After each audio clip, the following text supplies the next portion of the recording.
ونؤمن به ونتوكل عليه ونعوذ بالله من شرور أنفسنا ومن سيئات أعمالنا من يهده الله فلا مضل له ومن يضلله فلا هادي له ونشهد أن لا إله إلا الله وحده لا شريك له ونشهد أن سيدنا وسندنا ومولانا محمدا عبده ورسوله صلى الله تعالى عليه وعلى آله وصحبه وبارك وسلم تسليما كثيرا.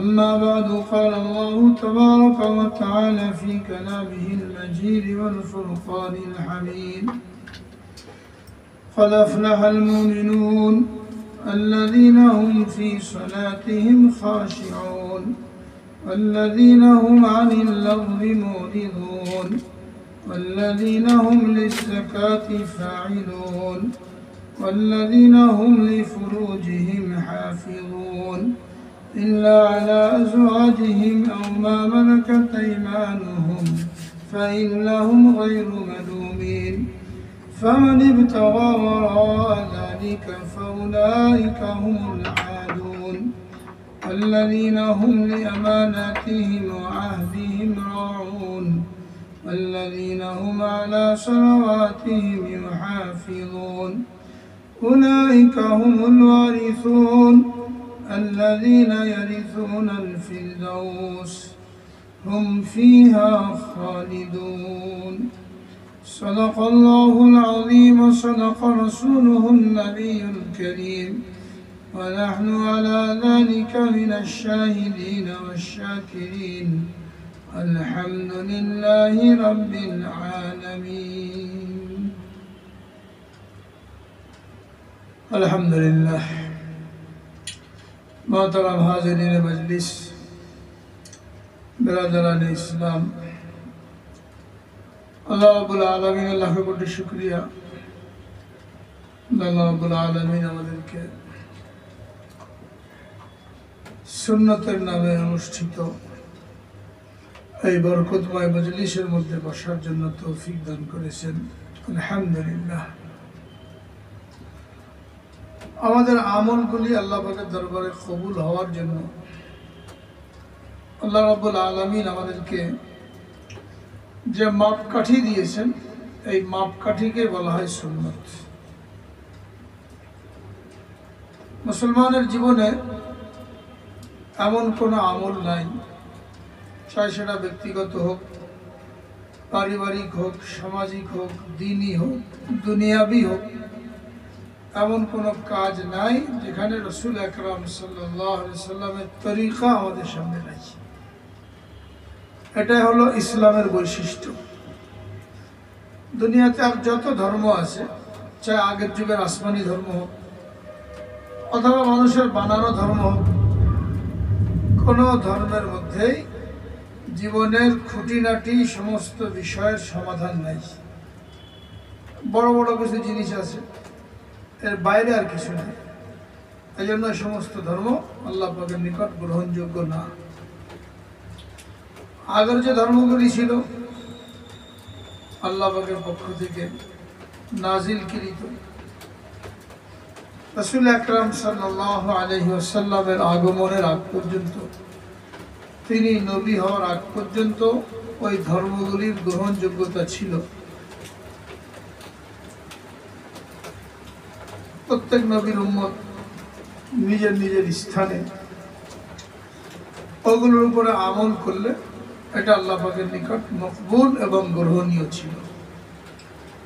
কিন্তু যেদিন ওহী নাজিল হওয়া শুরু হলো, রাসূল আকরাম সাল্লাল্লাহু আলাইহি ওয়াসাল্লাম নবুয়ত লাভ করলেন, নবী হলেন। তার এই নবী হওয়ার মাধ্যমে, নবুয়ত লাভ করার মাধ্যমে আগের সমস্ত আসমানি ধর্ম এবং গ্রন্থ এগুলো সব মনসুখ এবং রহিত হয়ে গেছে। ওগুলোর উপরে আমল করার কোনো সুযোগ নেই। যেগুলো আমল করার তাওরাত, জাবুর, ইনজিলের যেগুলো এই উম্মতের জন্য আমলযোগ্য, সেগুলি আল্লাহ রাব্বুল আলামিন কোরআনে পাকের মধ্যে বলে দিয়েছেন। অনেক হুকুম আহকাম আছে যেগুলো তাওরাতে ছিল, জাবুরে ছিল, ইনজিলে ছিল, উম্মতে মুহাম্মাদির জন্য মানা দরকার, এটা কোরআনের মধ্যে বলে দেওয়া হয়েছে। এই জন্য আলাদা করে আর তাওরাত, জাবুর, ইনজিল এগুলো মানার কোনো সুযোগ নেই। আর এই কারণেই আজকের যুগে যারা ইহুদি, খ্রিস্টান, এই দুই জাতি পাওয়া যায়। হযরত দাউদ আলাইহিস সালামের অনুসারী যারা, জাবুরের অনুসারী যারা, এরা দুনিয়াতে নাই। ইরাকের কোনো এক পাহাড়ি অঞ্চলে কিছু লোক বসবাস করে, এরা নিজেদেরকে দাউদ আলাইহিস সালামের অনুসারী বলে দাবি করে, অল্প সংখ্যক। আর বড় সংখ্যক যেটা, সেটা হলো ইহুদি এবং খ্রিস্টান, যারা নিজেদেরকে ঈসা আলাইহিস সালামের কিংবা মূসা আলাইহিস সালামের অনুসারী বলে দাবি করে, কিন্তু তাদের এই দাবির কোনো গ্রহণযোগ্যতা আল্লাহ পাকের নিকট নাই। কোরআনের আয়াত নাজিল হওয়ার সাথে সাথেই এগুলো সব মনসুখ হয়ে গেছে। এটা আল্লাহ রাব্বুল আলামিন কোরআন পাকের মধ্যে জানিয়ে দিয়েছে, ইন্নাদ দীনা ইনদাল্লাহিল ইসলাম, আল্লাহ পাকের নিকট একমাত্র ধর্ম হলো ইসলাম। ওয়া মান ইয়াবতাগি গায়রাল ইসলামি দীনান ফালান ইউকবালা মিনহু, ইসলাম ছাড়া অন্য কোনো ধর্ম যারা অবলম্বন করবে, এটা আল্লাহ পাকের নিকট গ্রহণযোগ্য হবে না। আর আগে আয়াতের মধ্যে ইরশাদ করেছেন, আল-ইয়াওমা আকমালতু লাকুম দীনাকুম, আজকে আমি তোমাদের দ্বীনকে পরিপূর্ণ করে দিয়েছি।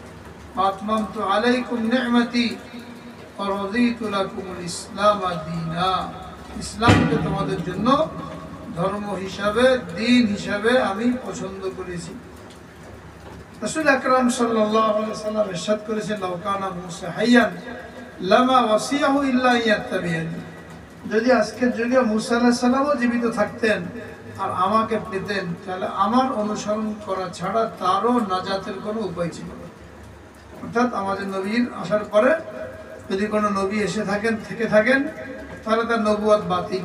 যেমন হযরত ঈসা আলাইহিস সালাম উনি জীবিত আছেন, কিয়ামতের আগে দিয়ে আসবেন, খেলাফতের দায়িত্ব পরিচালনা করবেন, তিনি উম্মত হিসাবে আসবেন, নবী হিসাবে না। আমাদের নবীর পরে আর কারণ নবী হিসাবে আগমন করার বা দাবি করার কোনো সুযোগ নেই। এই জন্য ইসলাম পরিপূর্ণ ধর্ম, কিয়ামত পর্যন্ত একমাত্র মনোনীত ধর্ম। আর এই কারণে যত রকমের সমস্যা আসতে পারে, সব সমস্যার সমাধান ইসলামের মধ্যে দেওয়া হয়েছে। এমন কোনো বিষয় নাই, কেউ যদি উলামায়ে কেরামের নিকট যায়, তত আধুনিক থেকে আধুনিক হোক, সূক্ষ্ম থেকে সূক্ষ্ম হোক, যেটা আগের যুগে ছিলই না, কিন্তু কোরআন এবং হাদিসের মধ্যে এমন মূল নীতি বর্ণনা করা হয়েছে যে উলামায়ে কেরাম ওটাকে সামনে রেখে কিয়ামত পর্যন্ত যত সমস্যা আসবে এর সমাধান ওখান থেকে বের করতে পারবে। এই জন্য যারা বলে যে আমরা শুধু হাদিস মানি, মাযহাব মানি না, কোনো ইমামকে মানার দরকার নেই, এরা শরীয়ত মানতে পারবে না।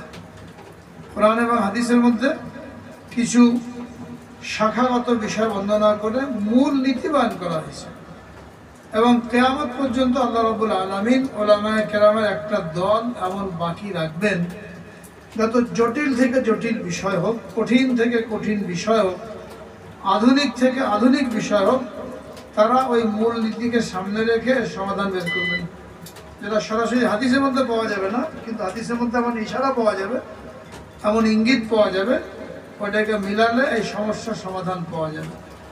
এবং এটা যৌক্তিক, কিয়ামত পর্যন্ত অনেক কিছুই হবে। যদি সবগুলো খুলে খুলে শাখাগতভাবে কোরআনের মধ্যে বলে দেওয়া হতো, হাদিসের মধ্যে বলে দেওয়া হতো, কোরআন এবং হাদিস যে ভান্ডার আমাদের সামনে আছে, এটা এতটুকুর মধ্যে সীমাবদ্ধ থাকতো না, আরও বিশাল হয়ে যেত। কোরআন আর 30 পারা থাকতো না, কত পারা হয়ে যেত, মানুষের মনে রাখাও কঠিন হয়ে যেত। আবার যে জিনিসটা আসে নাই ওজুদের মধ্যে, ওটা যদি 1400 বছর আগে বলা হতো, তো যে জিনিসের সামনে নাই, প্লেনের হুকুম বাদ করা হলো। প্লেন কি জিনিস 1400 বছর আগে কেমনে বুঝবে মানুষ? প্লেনের মধ্যে কেমনে নামাজ পড়তে হবে, এটা যদি 1400 বছর আগে বলা হতো, কারণ প্লেন চিনবে নাকি নামাজের হুকুমটা বুঝবে, হ্যাঁ, তখন এটা বলা হয়। মূলনীতি বলা হয়েছে, মূলনীতি বলা হয়েছে, জাহাজে কেমনে নামাজ পড়বে, প্লেনের মধ্যে কেমন নামাজ পড়বে, লঞ্চের মধ্যে কেমনে পড়বে, তা মূলনীতি বলে দেওয়া হয়েছে। সুতরাং প্রত্যেকটা বিষয় রাখা। আর এই কারণে আইম্মা মুজতাহিদিন যারা ইজতিহাদ করে ইস্তেমবাদ করে মাসায়েল উদ্ভাবন করেছেন তাদের সম্পর্কে রাসূল আকরাম সাল্লাল্লাহু আলাইহি ওয়াসাল্লাম সুসংবাদ দিয়েছেন। যারা কোরআন হাদিসের মূল নীতিকে সামনে রেখে মাসায়েল ইস্তেমবাদ করবে তারা যদি সঠিক সিদ্ধান্তে উপনীত হয় তাহলে 2 নেকি, আর যদি ভুলও করে তাহলে 1 নেকি, যেহেতু তারা চেষ্টা করেছে মাসআলা বের করার জন্য। এই জন্য 4 ইমামের মাসলা ঠিক, ভুল হলেও ঠিক, ঠিক হলেও ঠিক, তারা চেষ্টা করে মূলনীতিকে সামনে রেখে মাসায়েল বের করেছে।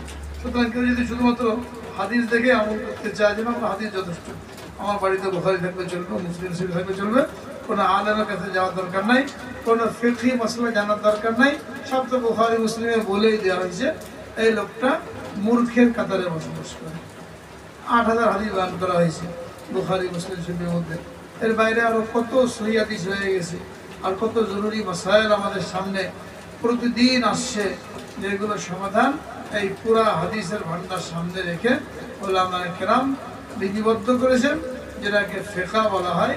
আর এই জন্য শরীয়তের মূলনীতি 4টা, এই 4টা মিলে শরীয়ত মুকাম্মাল। কোরআন হাদিস ইজমা এবং কিয়াস, এই 4টা মিলে শরীয়ত পরিপূর্ণ। কিন্তু যদি 2টো মানে তাহলে শরীয়তের অর্ধেককে মানলো, পুরা মানলো। এটা বলা উদ্দেশ্য না, বলা উদ্দেশ্য হলো যে আখেরি নবীর উম্মত হিসাবে আল্লাহ রাব্বুল আলামিন আমাদেরকে যে শরীয়ত দিয়েছেন, যে দিন দিয়েছেন, এটা এমনই পরিপূর্ণ এবং মুকাম্মাল যে কিয়ামত পর্যন্ত যত বিষয় আমাদের সামনে আসবে এই সবগুলি সমাধান কোরআন এবং হাদিসের মধ্যে দেওয়া হয়েছে, যেটাকে সুন্নত বলা হচ্ছে। অর্থাৎ আমাদের প্রত্যেকটা কাজের জন্য আল্লাহ রাব্বুল আলামিন সুন্নতকে মাপকাঠি হিসাবে দিয়েছেন। যদি আমরা আমাদের আমল আল্লাহ পাকের দরবারে কবুল হোক এটা চাই, তাহলে সুন্নতগুলি তালাশ করে করে আমাদেরকে আমলগুলি করতে হবে। নিজের মন গড়া পদ্ধতিতে আমল করার কোনো সুরত নাই।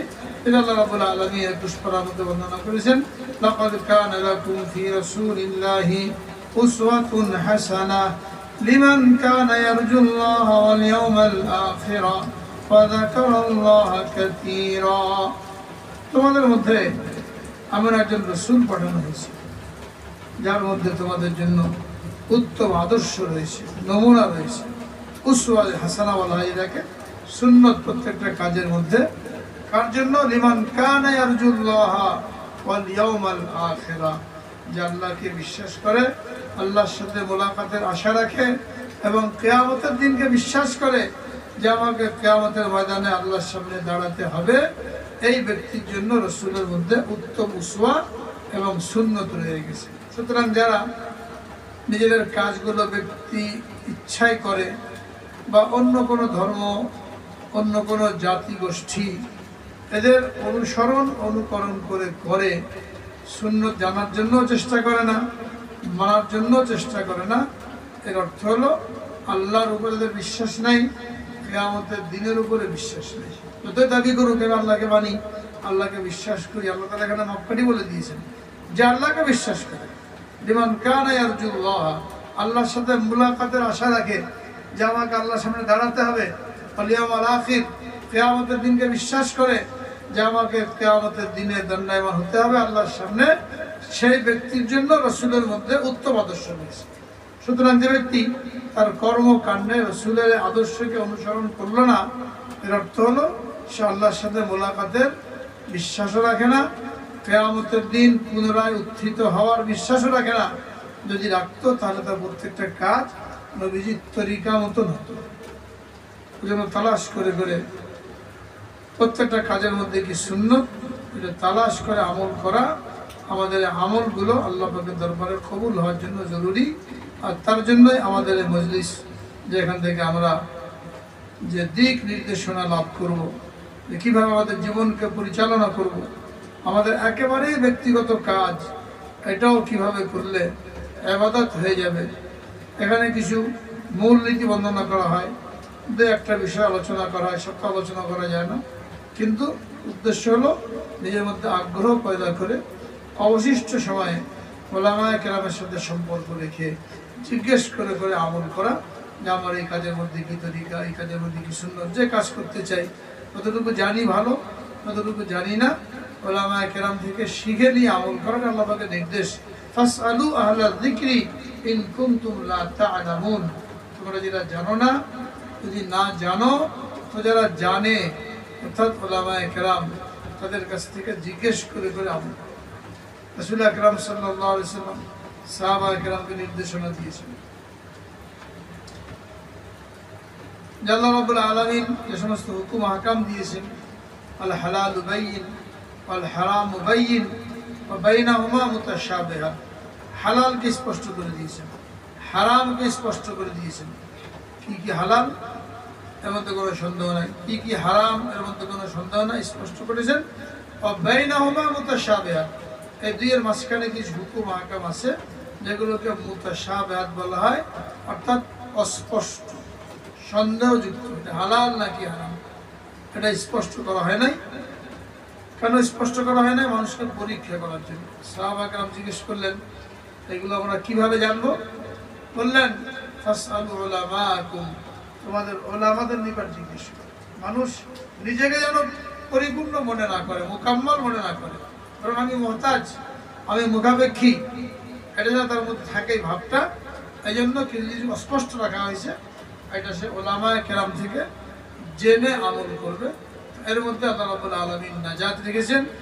যতক্ষণ পর্যন্ত মানুষ নিজেকে পণ্ডিত মনে করতে থাকবে, মুকাম্মাল মনে করতে থাকবে, নিজে একা একা কিতাব পড়ে ওটাকে সে ঠিক মনে করবে যে আমার বুঝটা ঠিক, তো এই লোকটা অতি দ্রুত পদস্খলন হওয়ার সম্ভাবনা বেশি। সাহাবায়ে কেরাম আরবি ভাষা জানতেন, এমন উচ্চাঙ্গের কবিতা রচনা করতেন যে মানুষ এটাকে অসম্ভব মনে করত। এরকম আরবিতে পারদর্শী ছিলেন, পাকা ছিলেন। আল্লাহ রাব্বুল আলামিন কোরআনে পাক নাযিল করেছেন সে আরবিতেই। তারপরেও সাহাবায়ে কেরাম অনেক ক্ষেত্রে এর মতলব বুঝতে পারেন নাই, নবীজির খেদমতে হাজির হয়েছেন। এর কি মতলব? যদি একা একা পড়ে বোঝা সম্ভব হতো তাহলে সাহাবায়ে কেরাম মতন আরবি ভাষা জানলে ভালো, আর কোরআনের মতন আরবি গ্রন্থ তারা নিজের উপরে আমল করতেন, নবীজির কোনো দরকার ছিল না। কিন্তু তারা বুঝতে পারেন না, অনেক জায়গায় এরকম হয়েছে, নবীজির নিকট তারা বোঝার জন্য গেছে, বুঝতে পারেন না। এটা কি জন্য হয়েছে? যে কিতাব শুধু একা একা পড়ে বোঝা সম্ভব না। যখনই আল্লাহ রাব্বুল আলামিন কোন আসমানি কিতাব নাযিল করেছেন, ওটাকে বোঝানোর জন্য নবীও পাঠিয়েছেন। 104টা আসমানি কিতাব, 100টা হলো ছোট কিতাব যাকে সহিফা বলা হয়, আর 4টা হলো বড় কিতাব, তাওরাত, জবুর, ইনজিল এবং কোরআনে কারীম। এই কিতাবগুলি নবীদের উপরে নাযিল হয়েছে, এমনি আল্লাহ তাআলা নাযিল করেন না যে তোমরা পড়ে আমল করো। প্রত্যেকটা কিতাব কোনো না কোনো নবীর উপরে নাযিল হয়েছে। কোরআন সম্পর্কে আল্লাহ রাব্বুল আলামিন জানিয়ে দিয়েছেন, আনজালনা ইলাইকা যিকরা লিতুবাইয়িনা লিন-নাস, আমি আপনার উপরে কোরআন নাযিল করেছি যাতে করে আপনি মানুষকে এগুলো বুঝান, ব্যাখ্যা করেন। আগের যুগের কিতাবগুলি একবারে অবতীর্ণ হয়েছে, কোরআনে কারীম 23 বছর অবতীর্ণ হয়েছে। আগের যুগের কিতাব যেহেতু সীমিত সময়ের জন্য, নির্দিষ্ট এলাকার জন্য, কোনো নবী কিংবা কোনো কিতাবকে সারা বিশ্বের জন্য পাঠানো হয় নাই, কিয়ামত পর্যন্ত সময়ের জন্য পাঠানো হয় নাই, নির্দিষ্ট এলাকার জন্য, নির্দিষ্ট সময়ের জন্য। তো এগুলো আল্লাহ রাব্বুল আলামিন একবারে নাযিল করে দিয়েছেন যে সবসময় নবী থাকবেন, নবীর কাছ থেকে বুঝে নেবেন। কোরআন যেহেতু কিয়ামত পর্যন্ত সময়ের জন্য এবং নবীও চিরদিন থাকবেন না, তিনি নির্দিষ্ট সময় হলে চলে যাবেন, এই জন্য কোরআন একবারে নাযিল না করে অল্প অল্প নাযিল করা হয়েছে, যাতে করে মানুষ এটা মুখস্থ করতে পারে, বুঝতেও পারে, এবং নবী আকরাম সাল্লাল্লাহু আলাইহি ওয়াসাল্লাম নিজের আমল দ্বারা এটাকে বুঝিয়ে দিতে পারেন। তো 23 বছরে কখনো 1 আয়াত, কখনো 2 আয়াত, কখনো 1 সূরা, কখনো 2 সূরা, এইভাবে নাযিল হয়েছে। সাহাবায়ে কেরাম মুখস্থ করেছেন, মতলব এবং অর্থ এটা বোধগম্য করেছেন, আত্মস্থ করেছেন। রাসূল আকরাম সাল্লাল্লাহু আলাইহি ওয়াসাল্লাম নিজের আমল দ্বারা প্র্যাকটিক্যালি বুঝিয়ে দিয়েছেন, তো জিনিসটা মজবুত হয়ে গেছে। এই কারণে 23 বছরে নাযিল হয়েছে। একা একা বোঝার এখানে কোনো সুযোগ ছিল না, 23 বছরে প্র্যাকটিক্যাল ভাবে এটাকে বুঝিয়ে দেওয়া হয়েছে। তো বোঝা গেল যে কোনো কিতাব, ব্যাখ্যা, তাফসীর ইত্যাদি এগুলি একা একা পড়ে বোঝা সম্ভব হলে সাহাবায়ে কেরাম নিজেরা বুঝতে পারতেন, আল্লাহ রাব্বুল আলামিনের নবী পাঠানোর কোনো দরকার ছিল না, শুধু কিতাবই দিয়ে দিতেন। কিন্তু এরকম হয় নাই। এটা আমাদের জন্য শিক্ষা। আমরা যারা মনে করি যে আমি একা একা পড়েই পণ্ডিত হয়ে যাব, আলেমের দরকার নাই, কারো সহবাদে থাকার দরকার নাই, তারা ভুলের মধ্যে আছে। এই সমস্ত ঘটনা থেকে এটা বুঝে আসে। এবং এরকম যদি হয় তাহলে ওই ব্যক্তির গুমরাহ হয়ে যাওয়ার সম্ভাবনা বেশি। এরকম অনেক রেকর্ড আছে যারা একা একা পড়েছে, তারা পণ্ডিত হয়েছে, বুদ্ধিজীবী হয়েছে, কিন্তু আলেম হয় না। আলেম বলা হয় কাকে? আলেম বলা হয় যে উস্তাদের কাছে কিতাবগুলি বুঝে পড়েছে। 4টা কিতাব আজকের যুগের জন্য, 4 রকমের কিতাব: ফিকহের কিতাব, তাফসীরের কিতাব, হাদিসের কিতাব, আকীদার কিতাব। এই 4টা জিনিস নিয়ে হলো ইসলাম। হাকিমুল উম্মত মুজাদ্দিদুল মিল্লাত হযরত মাওলানা আশরাফ আলী থানভী আলাইহি বলেন যে আজকের যুগে আলেম হওয়ার জন্য জরুরি হলো এই 4টা কিতাব উস্তাদের কাছে বুঝে পড়তে হবে। কোরআনে পাক বোঝার জন্য তাফসীরে জালালাইন শরীফ, এটা উস্তাদের কাছে পড়তে হবে। হাদিসের কিতাব বোঝার জন্য মিশকাত শরীফ, এটা উস্তাদের কাছে বুঝে পড়তে হবে। মাসাইল জানার জন্য হেদায়াত, এটা উস্তাদের কাছে বুঝে পড়তে হবে। আকীদা বিশ্বাস, এটার জন্য সারা আকায়েদ মাদ্রাসায় পড়ায়, এটা উস্তাদের কাছে বুঝে পড়তে হবে। যারা এই 4টা কিতাব উস্তাদের কাছে বুঝে পড়বে তাকে আলেম বলা হবে। আর এমনি একা একা পড়ে মশলা জানলো, আলেম নয়, পণ্ডিত হবে, বিদ্বান হতে পারে, বুদ্ধিজীবী হতে পারে, ডক্টরও হতে পারে। কিন্তু যাকে আলেম বলা হয়, যার সম্পর্কে আল্লাহ রাব্বুল আলামিন বলছেন ইন্নামা ইয়াখশাল্লাহা মিন ইবাদিহিল উলামা, আল্লাহকে পরিপূর্ণভাবে যথার্থভাবে ভয় করে কারা? শুধুমাত্র উলামায়ে কেরাম। উলামা কারা? যারা উস্তাদের সামনে বসে এই কিতাব থেকে এই কিতাবের বিষয়গুলি সমাধান করেছে, হল করেছে, এদেরকে আল্লাহ রাব্বুল আলামিন প্রকৃত ভয়কারী বলে বর্ণনা করেছেন। এবং আসল যে ফজিলত কোরআনের মধ্যে এবং হাদিসের মধ্যে বয়ান করা হয়েছে, কুল হাল ইয়াস্তাবিল লাযীনা ইয়ালামুনা ওয়াল লাযীনা লা ইয়ালামুন, যারা আলেম এবং যারা আলেম না তারা এক হতে পারে না। এখানে আলেম দ্বারা এটাকে বোঝানো হয়েছে যারা কোরআনও বোঝে, হাদিসও বোঝে, ফিকহও বোঝে, আকীদাও বোঝে, যেটা মিলে হলো পরিপূর্ণ ইসলাম। দুই একটা জিনিস পড়ে তাকে আরবি পরিভাষা অনুযায়ী আলেম বলা হবে না। সুতরাং এই ধরনের আলেমদের সাথে সম্পর্ক রেখে মাসাইল জিজ্ঞেস করার জন্য আল্লাহ রাব্বুল আলামিন নির্দেশ দিয়েছেন, ফাসআলু আহলা যিকরি ইন কুনতুম লা তা'লামুন, তোমরা যারা জানো না এটা আলেমদের কাছে জিজ্ঞেস করো। এই ধরনের আলেম, এরকম যদি না হয় তাহলে তার কাছে জিজ্ঞেস করাই নিষেধ। এটা কিয়ামতের আলামত বলা হয়েছে যে কিয়ামতের আগে যেরকম হবে আলেমদেরকে আল্লাহ রাব্বুল আলামিন উঠিয়ে নেবেন, তাদের শূন্য স্থান পূরণ হবে না। তখন লোকেরা জাহেলদেরকে নিজেদের নেতা বানাবে, তাদের নিকট মাসলা জিজ্ঞেস করবে, তারা উল্টাপাল্টা মাসলা দিয়ে নিজেরাও গুমরা হবে, ওই লোকগুলোকেও গুমরা করবে। যার নমুনা আমরা আজকে যুগে দেখতে পাই। আমার লোককে আমরা নেতা বানিয়েছি, আমার লোককে আমরা ইমাম বানিয়েছি, আমার লোককে মাসলা জিজ্ঞেস করার জন্য নির্দিষ্ট করেছি। হ্যাঁ, যারা নিজেরাও পুরোপুরি বোঝে নাই তো উল্টাপাল্টা মাসলা বলে, নিজেরাও গুমরা হয়, আর যাকে বলা হলো মাসলা সে ওই ভুল মাসলার উপরে আমল করে গুমরা হয়ে যায়। আল্লাহ পাক আমাদেরকে হেফাজত করেন। এই জন্য এই ধরনের মজলিসগুলো অত্যন্ত গুরুত্বপূর্ণ। এটা আমাদের জন্য বহুত বড় সৌভাগ্যের বিষয়।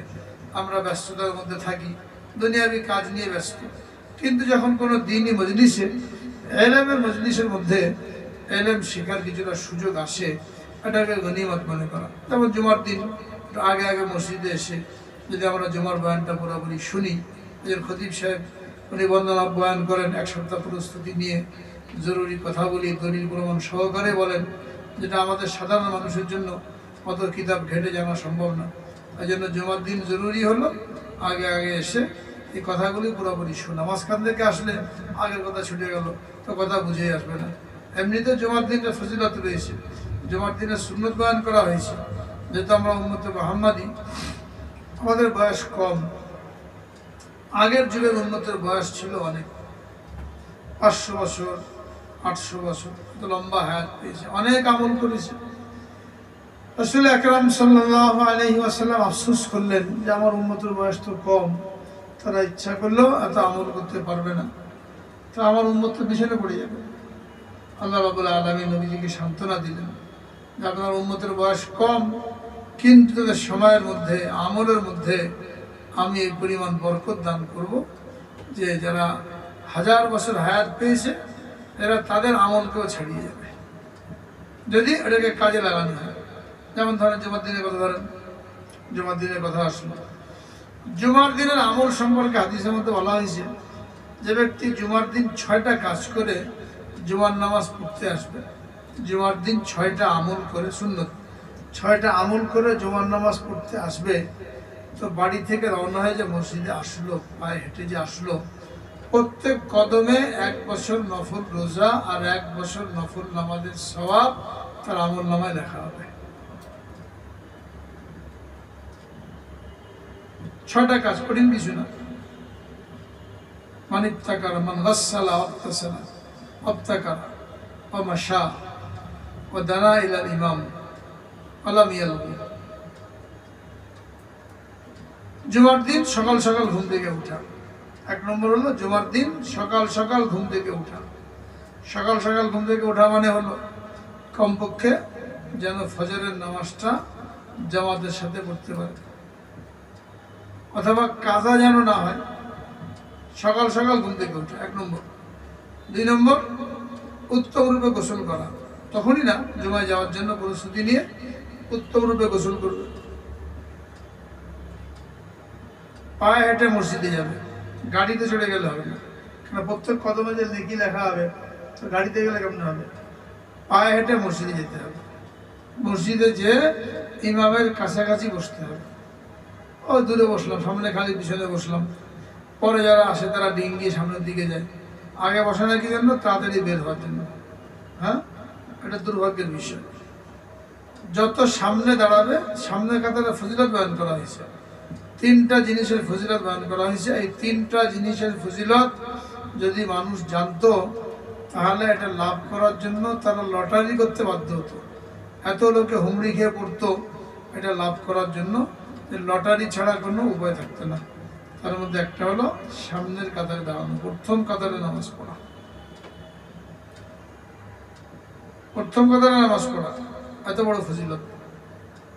আজান দেওয়া বহুত বড় ফজিলতের কাজ। সবারই আজান সুন্নত তরিকা শেখা দরকার। সুযোগ পেলে আজান দেওয়া, শুধু মুয়াজ্জিনের উপরে ছেড়ে না দেওয়া। কমপক্ষে যখন বাইরে থাকি, এলাকায় যাই, সফরে যাই, তখন তো আজান দেওয়ার সুযোগ থাকে, ওইখানে সুযোগটাকে কাজে লাগানো। মুয়াজ্জিনের বহুত ফজিলত। হযরত ওমর ফারুক রাদিয়াল্লাহু তাআলা আনহু উনি বলছেন, আমার উপর যদি খেলাফতের দায়িত্ব না থাকতো তো আমি মুয়াজ্জিন হতাম, আজান দিতাম। এত ফজিলত। কত ফজিলত! এক হাদিসের মধ্যে বলা হয়েছে যে ব্যক্তি 7 বছর, আর জায়গায় বলা হয়েছে 12 বছর, যে ব্যক্তি আল্লাহকে সন্তুষ্ট করার জন্য আজান দিল তার জন্য জান্নাত ওয়াজিব হয়ে গেল। 12 বছর মুয়াজ্জিনি করেছে আল্লাহকে সন্তুষ্ট করার জন্য, টাকার জন্য না। টাকা তো নেবেই, যারা কর্তৃপক্ষ আছে তারা দেবে, সাধ্যমতো খেদমত করার জন্য চেষ্টা করবে, কিন্তু মুয়াজ্জিনের উদ্দেশ্য টাকা কামাই করা থাকবে না, বরং আল্লাহকে খুশি করা, এই ফজিলত লাভ করার জন্য সেটা করবে, আর কর্তৃপক্ষ সাধ্যমতো তার খেদমত করবে। এইভাবে 12 বছর যে আজান দিল তার জন্য জান্নাতে ফয়সালা হয়ে গেল। কিয়ামতের দিন মুয়াজ্জিনদের গর্দান সবচেয়ে লম্বা হবে, আতওয়ালুল আনাক, অর্থাৎ সাক্ষ্য যারা প্রতিদিন মানুষকে আল্লাহর দিকে ডেকেছে। এবং এই যে আযানের আওয়াজ, আশহাদু আল্লা ইলাহা ইল্লাল্লাহ, সাক্ষী দিচ্ছে আল্লাহ তাআলার একত্ববাদের সাক্ষী দিচ্ছে, আশহাদু আন্না মুহাম্মাদুর রাসূলুল্লাহ, রাসূল আকরাম সাল্লাল্লাহু আলাইহি ওয়াসাল্লামের রিসালাতের সাক্ষ্য দিচ্ছে। যতদূর পর্যন্ত মুয়াজ্জিনের আওয়াজগুলো যায়, গাছপালা, পাহাড় পর্বত, গাছ, নদী নালা, সবারই আল্লাহ পাক শ্রবণ শক্তি দিয়েছে। এরা কিয়ামতের দিন মুয়াজ্জিনের পক্ষে সাক্ষী হবে যে সে মুসলমান, তাওহীদের উপরে ছিল। প্রত্যেক দিন 5 ওয়াক্ত আযানের মধ্যে আশহাদু আল্লা ইলাহা ইল্লাল্লাহ 10 বার আল্লাহ পাকের রিসালাত, তাওহীদের সাক্ষ্য দিচ্ছে। আশহাদু আন্না মুহাম্মাদুর রাসূলুল্লাহ প্রতিদিন 10 বার নবীজির রিসালাতের সাক্ষ্য দিচ্ছে। আর এগুলো শুনলো কারা? প্রতিদিন আওয়াজ যায়, তো সাক্ষী হয়ে গেল। আমার আপনার সাক্ষী কয়জন? এরা সকলে তার ইমানদার হওয়ার উপরে সাক্ষ্য দেবে, তাহলে তাদের জান্নাত অবধারিত হয়ে গেল। এটা মুয়াজ্জিনের ফজিলত। তো সামনের কাতারে দাঁড়ানো, এরপরে আজান দেওয়া, এইগুলো ফজিলত এই পরিমাণ, লোকেরা যদি জানতো তাহলে এইগুলো লাভ করার জন্য লটারি করতে বাধ্য হতো। কে করবে এটা? আমরা সে পিছনে দাঁড়াই। এখন যদি বলা হয়েছে যে ব্যক্তি পিছনে থাকবে, আল্লাহ তাকে পিছনে করে দেবেন। সামনে কাতারে ফাঁকা দাঁড়ালে না, ঠেলতে হয়, আর একজনকে ঠেলতে থাকে। হ্যাঁ, তো যে ব্যক্তি সামনের কাতারে যেতে দ্বিধাবোধ করে, পিছনেই থাকতে ভালোবাসে, আল্লাহ তাআলাও তাকে পিছনে করে দেবেন। কিসের থেকে? জান্নাত থেকে পিছনে করে দেবেন। এই জন্য আগ্রহ থাকতে হবে সামনের কাতারে দাঁড়ানো যতদূর সম্ভব। তো জুমার দিন সকাল সকাল ঘুম থেকে উঠা, উত্তম রূপে গোসল করা, পায়ে হেঁটে মসজিদে আসা, ইমামের কাছাকাছি বসা, অনর্থক কোনো কাজে লিপ্ত না হওয়া। মসজিদে এসে গল্প শুরু করলো, অনেকে মোবাইল নিয়ে ব্যস্ত থাকে। এবং যখন খুতবা শুরু হয় তো মনোযোগ দিয়ে খুতবা শ্রবণ করা। কটা কাজ? 6টা আছে না? এই 6টা কাজ একটু সহজ, ইচ্ছা করলে সহজ। এই 6টা কাজ যে করবে তার জন্য বলা হচ্ছে বিকুল্লি খুতওয়াতিন, প্রত্যেকটা কদমের বিনিময়ে তার জন্য 1 বছর নফল নামাজ এবং 1 বছর নফল রোজার সওয়াব লেখা হবে। এখন হিসাব করেন, বাসা থেকে মসজিদ পর্যন্ত যদি 500 কদম হয়, তাহলে 500 কদম মানে কি? 1 বছর, 500 বছর। 1 কদমে 1 বছর, 500 কদমে 500 বছর নফল রোজা, 500 বছর নফল নামাজ। তাহলে 1 মাসে তো আমরা 4টা জুমা যদি যাই তাহলে 2000 বছর। আগের যুগের উম্মত হায়াতি বেশি হচ্ছে 1000 বছর, এর বেশি পায় নাই। আমরা 1 মাসেই 2000 বছর নফল নামাজ, নফল রোজার সওয়াব পেয়ে যাচ্ছি। শুধুমাত্র আখেরি নবীর উম্মত হওয়ার কারণে, রাসূল আকরাম সাল্লাল্লাহু আলাইহি ওয়াসাল্লামকে খুশি করার জন্য, সান্ত্বনা দেওয়ার জন্য, যে আপনার মন খারাপ করার কোনো কারণ নাই যে আপনার উম্মত আমলের দিক দিয়ে, মর্যাদার দিক দিয়ে পিছনে পড়ে যাচ্ছে, এটা মন খারাপ করার কোনো কারণ নাই। আমাদের উম্মতকে এই পরিমাণ নেকি দেওয়া হবে। তো এখন এটা যদি আমল করা হয়, কিন্তু সহজ মনে হয়, যে আমলটা সহজ থাকে ওটা শয়তান করতে দেয় না, একে ভুলিয়ে দিই। তাই আমরা দেখা যায় জুমার দিন, অন্যদিন আমরা ফজরের নামাজে মসজিদে আসলেও অফিসে যাওয়ার তাড়া থাকে, স্কুলে যাওয়ার আগে। জুমার দিন কোনো তাড়াহুড়া নাই, ছুটি, বা সেদিন ঘুমিয়ে থাকলাম, তো 1 নম্বর ছুটে গেল, ফজরের নামাজই কাজা হয়ে গেল। যখন ফজরের নামাজই কাজা হয়ে গেল তো 1 নম্বরই নেই, তো নেকিটা পাওয়া যাবে, আর 6টা একসাথে পাওয়া যেতে হবে। বা আসলাম, গাড়ি হাঁকিয়ে আসলাম, একটু কষ্ট করতে রাজি না। সাহাবায়ে কেরামের বাড়ি অনেক দূরে ছিল, যাদের বাড়ি দূরে ছিল, বনু সালামা গোত্র, এরা একবার নিয়ত করলো যে আমরা মসজিদের নববীর কাছাকাছি বাড়ি বানাবো, তাহলে জামাতে শরীক আমাদের জন্য সহজ হবে, আসার সময় নবীজির খেদমতে হাজির হওয়া সহজ হবে। এদের বাড়ি ছিল 3 কিলোমিটার দূরে, তারা ওখান থেকে হেঁটে আসতেন। তো তারা মসজিদের নববীর কাছাকাছি বাড়ি বানানোর জন্য এরাদা করলেন। নবীজির কাছে যখন খবর পৌঁছলো, তিনি এদেরকে বললেন যে তোমাদের বাড়িঘর যেখানে আছে এখানেই তোমরা তোমাদের বাড়ি রাখো, এই কাছে আসার দরকার না। একটা তোমাদের নামাজ পড়তে আসবে, জুমা না, এমনি নামাজ, প্রত্যেক কদমে একটা নেকি লেখা হবে, একটা গুনাহ মাফ হবে, আর একটা মর্যাদার দরজা বুলন্দ হয়ে থাকবে। তো তারা খুশি হলেন। তাদের কাছে বাড়ি, তারা কী করবেন? তারা কি বাড়ি দূরে নিয়ে যাবেন? বাড়িটা দূরে নেওয়া সম্ভব না। তারা কী করতে পারে? নেকিটা লাভ করার জন্য ছোট ছোট কদম ফেলে মসজিদে আসতেন। হয়তো লম্বা পা ফেললে 10 কদমে চলে যেতে পারেন, তো ছোট ছোট পা ফেলে মসজিদে আসতেন। যত বেশি পা পড়বে অত বেশি নেকি লাভ হবে। তো একটা হলো জুমার ফজিলত, একটা হলো 5 ওয়াক্ত নামাজে আসার ফজিলত।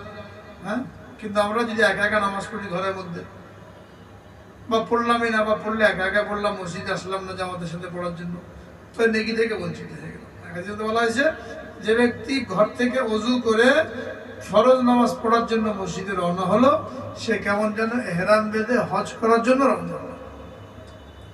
আর যে ব্যক্তি ঘর থেকে ওযু করে সুন্নত পড়ার জন্য মসজিদে রওনা হলো, যা মসজিদে এসে পড়ে আসি, চাষতের নামাজ পড়ে আসি, বা অন্য কোনো নামাজ পড়ে আসি, মসজিদে রওনা হয়েছে, সে কেমন যেন এহরাম বেঁধে উমরা করার জন্য রওনা হলো। মুসনাদে আহমদ নামক হাদিসের কিতাব, এখানে হাদিসগুলোকে বর্ণনা করা হয়েছে যে ফরজ নামাজের জন্য রওনা হলো, তো এহরাম বেঁধে হজ করার জন্য রওনা হলো। সুন্নত নামাজের জন্য রওনা হলো, তো কেমন যেন এহরাম বেঁধে উমরা করার জন্য রওনা হলো। এইভাবে আল্লাহ রাব্বুল আলামিন আমাদের প্রত্যেকটা আমলের মধ্যে এই নেকিগুলি রেখে দিয়েছেন। যখন কিনা কি হবে? সুন্নত তরিকা মতন হবে। তো জুমার দিনে মসজিদে আসার একটা সুন্নত তরিকার কথা বলতে যেটা বলা হলো, যে ছোট্ট একটা আমল, যে আমরা এগুলো করলে একদিনে আমরা কমপক্ষে 500 বছর, আরও যদি দূরে হয় 1000 বছর আমল করার সওয়াব পেয়ে যাচ্ছি। হ্যাঁ, এই জন্য প্রত্যেকটা আমল সুন্নত তরিকা মতন করা, এটাকে মাপকাঠি দেওয়া হয়েছে।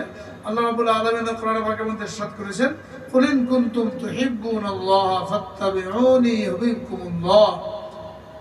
তোমরা যদি আল্লাহকে ভালোবাসার দাবি করো, যেমন আল্লাহকে ভালোবাসি বা আল্লাহকে ভালোবাসতে চাও বা আল্লাহর ভালোবাসা পেতে চাও, তো আল্লাহ রাব্বুল আলামিন শর্ত লাগিয়েছেন ফাত্তাবিউনি, হে রাসূল আপনি বলে দিন যে তোমরা আমার অনুসরণ করো, আমার ইত্তেবা করো। অর্থাৎ আমি যে তরিকা তোমাদের মধ্যে রেখে গেলাম, এই তরিকা মতন জীবন যাপন করো।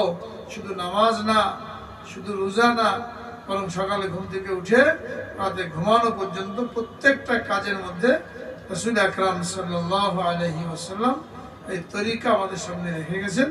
এটা তালাশ করে করে নিজে, ঘরের বিয়ে বাচ্চা যারা আছে, সকলে প্রত্যেকটা কাজ সুন্নত মোতাবেক করার জন্য চেষ্টা করা। আল্লাহ রাব্বুল আলামিন সকলকে তৌফিক দান করেন। আল্লাহ রাব্বুল আলামিন আমাদের যত নিয়ামত দিয়েছেন, এই সমস্ত নিয়ামতের মধ্যে সবচেয়ে দামি নিয়ামত হলো ঈমান। একজন ব্যক্তি ঈমান পেয়ে গেল, দুনিয়ার কোনো কিছুই তার নাই, এই লোকটা সবচেয়ে দামি। আর একজন লোক ঈমান পায় নাই, দুনিয়ার অনেক কিছুই পেয়ে গেছে, সবচেয়ে ক্ষমতাধর, সবচেয়ে পয়সাওয়ালা, সবচেয়ে প্রভাবশালী, কিন্তু তার ঈমান নাই। ঈমান নাই মানে আল্লাহর সাথে পরিচয় নাই, সে আল্লাহকে চেনে না, রবকে চেনে না, স্রষ্টাকে চেনে না। তো এই লোকটা সবচেয়ে বেশি নিকৃষ্ট, যেটা কোরআনে পাকের মধ্যে আল্লাহ রাব্বুল আলামিন বলছেন, উলাইকা হুম শাররুল বারিয়া। যারা তার রবকে চিনল না, ঈমান আনলো না, এরা হলো দুনিয়ার মধ্যে সবচাইতে নিকৃষ্ট। কত নিকৃষ্ট এটা বলতে যে আরেক আয়াতের মধ্যে বলছেন, উলাইকা কাল আনআম বাল হুম আযাল। এরা হলো চতুষ্পদ জন্তুর মতো। চতুষ্পদ জন্তুর সাথে তুলনা করে আবার এর থেকে আরো এক ডিগ্রি নিচে নিয়ে গেছেন, আরো নিকৃষ্ট। চতুষ্পদ জন্তুর মধ্যে কৃতজ্ঞতা বোধ আছে, মালিকের ওয়াফাদারি আছে। কুকুর, বিড়াল, গাধা, একটা ঘোড়া, এরা কত প্রভু ভক্ত হয়। গরু, ছাগল মালিকের ঘরে পড়ে থাকে, মালিকের কত কাজ করে। তো এই যে লোকগুলো বেঈমান, ঈমান আনলো না, এদেরকে যদি এই কুকুর, গরু, ছাগল এর সাথে তুলনা করা হয় তাহলেও কম। ওদের মধ্যে ওয়াফাদারি আছে, মালিকের প্রতি কৃতজ্ঞতা বোধ আছে। আর মানুষ যাকে আল্লাহ রাব্বুল আলামিন হাজারো নিয়ামতের মধ্যে ডুবিয়ে রাখলেন, তার মধ্যে যদি আল্লাহ তাআলার কৃতজ্ঞতা বোধ না থাকে, অর্থাৎ আল্লাহর হুকুম পালন করে সে নিজেকে বান্দা হিসাবে প্রকাশ করতে পারলো না, তো পশুর সাথে তুলনা করলেও কম, আরো নিকৃষ্ট। বালহুম আল্লাহ, আরো নিকৃষ্ট। উলাইকা হুম শাররুল বারিয়া। কাদের ঈমান নাই, তারা নিজেকে যত বড়ই মনে করুক, এদের এই বড়াই, এদের এই প্রভাব দুনিয়াতেই শেষ।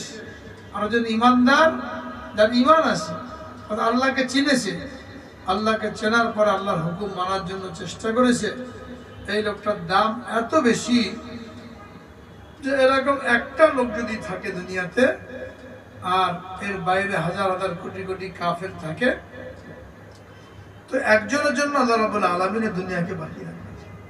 লা তাকুমুস সাআতু হাত্তা ইউকালা ফিল আরদি আল্লাহ আল্লাহ। ততক্ষণ পর্যন্ত কিয়ামত কায়েম হবে না, ততক্ষণ পর্যন্ত জমিনের বুকে একজন আল্লাহ বলনেওয়ালা থাকবে। একজন আল্লাহ বলনেওয়ালার জন্য আল্লাহ রাব্বুল আলামিন দুনিয়াকে বাকি রাখবেন। যখন কিয়ামত হবে তখন কি দুনিয়াতে লোকজন থাকবে না? লোকজন থাকবে, অনেক লোক থাকবে। হাদিসের মধ্যে বলা হয়েছে যে মানুষজন যাদের কাজে ব্যস্ত থাকবে, দোকানে বেচা কেনা হচ্ছে, মাঠে চাষবাস হচ্ছে, সব কাজের মধ্যে ব্যস্ত।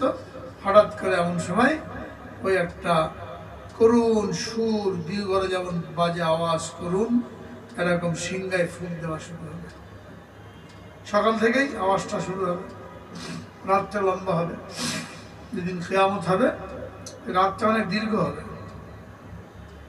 শীতকালে যেমন রাত লম্বা হয়, মানুষের ঘুম ভেঙে যায়, 4টের দিকে ঘুম ভেঙে যাচ্ছে, পুষ্পিস করতে থাকে, কখন আজান হবে, কখন নামাজ পড়তে যাব, কখন বাইরে বের হব।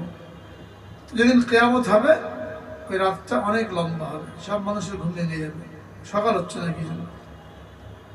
বনের পশু পাখি, বাঘ, ভাল্লুক, এইগুলো সব লোকালয়ে চলে আসবে। ঘরের মধ্যে সব থাকে, গরু ছাগল এগুলো ডাকাডাকি করতে থাকবে, হাঁস মুরগিগুলো চিৎকার করতে থাকবে, যেমন দিন হয়ে গেলে খুলে না দিলে চিৎকার করতে থাকে, সবই থাকবে। উদ্দেশ্য হলো মানুষও থাকবে, পশু পাখিও থাকবে, শুধু শূন্য ময়দানে কিয়ামত কায়েম হবে না। কিন্তু থাকবে নাকি আল্লাহ বল্লাওয়ালা থাকবে, স্পষ্ট বলা হয়েছে। তো এক সময় এই রাত শেষ হবে, আর তখন থেকে এই সিঙ্গার আওয়াজটা শুরু হবে, প্রথম আস্তে আস্তে হবে, বাঁশির সুরের করুন একটা সুর, মানুষ উঠে পড়বে। এবং এই আওয়াজের বৈশিষ্ট্য এমন হবে, দুনিয়াতে যখন আওয়াজ হয় কোথাও কোনো কিছু আমরা তো কানে শুনি, আর ওই আওয়াজটা সিঙ্গা যে ফুঁক দেওয়া হবে, এই আওয়াজটা পঞ্চ ইন্দ্রিয় দ্বারা উপলব্ধি করা যাবে। সমস্ত অঙ্গ প্রত্যঙ্গগুলো আওয়াজ শুনবে, চামড়া শুনতে পারবে। কানের মধ্যে যেমন শ্রবণ শক্তি আছে, অন্য অঙ্গের মধ্যেও শ্রবণ শক্তি দিয়ে দেওয়া হবে। বেলা যত বাড়তে থাকবে তত আওয়াজটা আরও বাড়তে থাকবে। লোকেরা তো বুঝতে পারবে না, কাজ কামে বেরিয়ে পড়েছে। বলা হয়েছে যে দোকানদার কাপড় কেটে দিচ্ছে, হ্যাঁ কাপড় ভাঁজ করে দিচ্ছে, রান্না হচ্ছে, খানা পিনা, কৃষক মাঠের দিকে রওনা হয়েছে, সব কাজ চলতে থাকবে।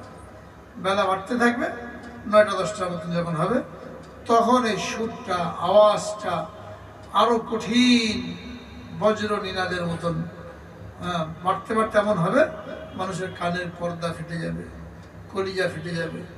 এরপরে আরো আওয়াজ বাড়তে থাকবে, মানুষ বেহুশে পড়তে থাকবে। দুপুর নাগাদ এই আওয়াজটা আরো এই পরিমাণ বাড়বে যে আসমান বিদীর্ণ হবে, জমিন ফেটে চৌচির হয়ে যাবে, পাহাড়গুলো এইগুলো তুলার মতো উঠতে থাকবে। ওয়াতারাল জিবালা তাহসাবুহা জামিলাতান ওয়া হিয়া তামুররু মাররাস সাহাব, মেঘ যেমন উড়ে যায় আকাশে, এই পাহাড়গুলো উড়ে যেতে থাকবে, নদীর পানি টকবক করে ফুটতে থাকবে, সূর্য খসে পড়বে সমুদ্রের মধ্যে, সমুদ্রের পানি টকবক করে ফুটবে, তারকারাজি পড়বে, এরপরে সব খতম হয়ে যাবে। তো তখন যে কিয়ামত কায়েম হলো, এখানেও লোক থাকবে অনেক মানুষ, কিন্তু আল্লাহ বল্লাওয়ালা থাকবে না। একজন আল্লাহ বল্লাওয়ালা তার অনেক দাম, অর্থাৎ একজন ইমানদারের অনেক দাম। একজন ইমানদারের বরকতে আল্লাহ রাব্বুল আলামিন এই জমিনকে বাকি রাখবেন, এই দুনিয়াকে সাজিয়েছেন। যখন ইমানদার থাকলো না, তো এই পৃথিবীকে বাকি রাখার কোনো প্রয়োজন থাকলো না, এটাকে আল্লাহ রাব্বুল আলামিন ধ্বংস করে দেবেন। এই জন্য ইমান কত দামি এটা আমাদের উপলব্ধি করে এই ইমানকে হেফাজত করার জন্য চেষ্টা করা। এটা হাদিসের মধ্যে বলা হয়েছে, জাদ্দিদু ঈমানাকুম, তোমরা ইমানকে তাজা করতে থাকো, ইমানকে নবায়ন করতে থাকো। সাহাবা একরাম জিজ্ঞেস করলেন, কাইফা নুজাদ্দিদু ঈমানানা ইয়া রাসূলুল্লাহ, আমরা ইমানকে কিভাবে নবায়ন করব? বললেন, বিকাউলি লা ইলাহা ইল্লাল্লাহ, লা ইলাহা ইল্লাল্লাহর আলোচনা বেশি বেশি করতে থাকো, লা ইলাহা ইল্লাল্লাহর মুযাকারা বেশি বেশি করতে থাকো। অর্থাৎ লা ইলাহা ইল্লাল্লাহ এখানে কি বলা হয়েছে? আল্লাহকে রব বলে স্বীকার করতে বলা হয়েছে। কারণ আল্লাহকে রব বলে মানলাম, এখন তার হুকুমের সামনে আত্মসমর্পণ করা, অন্য কারোর সামনে আত্মসমর্পণ না, অন্য কোনো কিছুর সামনে নিজের ইমানকে নষ্ট করা না। যত বেশি লা ইলাহা ইল্লাল্লাহ শক্তি, কালেমার দাবি, এটা নিয়ে আলোচনা হবে, তত বেশি ইমান মজবুত হতে থাকবে। এটা আমাদের মধ্যে নাই, ওই মুসলমানরা জন্ম নিয়েছি, ব্যাস এর উপরে চলছে। ইমান কি জিনিস, ইমান কিসে বাড়ে, ইমান কিসে কমে, কোন কথা ইমান চলে যায়, এটা আমরা জানি না, যার কারণে এমন এমন কথা বলছি যে ইমান চলে যাচ্ছে। আর ইমান যদি চলে যায়, আল্লাহ না করেন কারো, তার বিবাহ নষ্ট হয়ে যায়। কোনো কথার কারণে, কাজের কারণে যদি ইমান হারা হয়ে যায়, তাহলে বিবাহ বাকি থাকে না, বিবাহ নষ্ট হয়ে যায়। এখন সে জানলোই না যে কোন কথায় আমার ইমান চলে গেল, ইমান তো চলে গেছে, বেঈমান হয়ে গেল, বিবাহ শেষ। এখন যে স্বামী স্ত্রী মেলামেশা হবে, জিনার বিচার হবে, যদি বাচ্চা আল্লাহ না করেন অবৈধ সন্তান হবে, যাদের সন্তান হবে। তাহলে আমাদের সমাজে বহু লোক আছে ইমান নষ্ট হয়ে গেছে, এমন কথা বলে, এমন কাজ করে, এমন সন্দেহ পোষণ করে, ইমান নেই। অথচ স্বামী স্ত্রী সম্পর্ক চলছে, অবৈধ মেলামেশা হয়ে যাচ্ছে, সন্তান অবৈধ হচ্ছে, এরাই বড় হয়ে সমাজের মধ্যে ফিতনা, অস্থিরতা, পিতা মাতার সাথে খারাপ ব্যবহার, এদের হক নষ্ট করা, এগুলো কোথেকে আসছে? ও একদম গোড়ায় চলে যেতে হবে। গোড়ায় না গেলে এই গলদ দূর করা যাবে না, গোড়াতে গলদ রয়ে গেছে। ইমান না জানার কারণে, ইমানের হেফাজত না করার কারণে এটা সুদূর প্রসারী খেসারত, এটা আমাদেরকে দিতে হচ্ছে।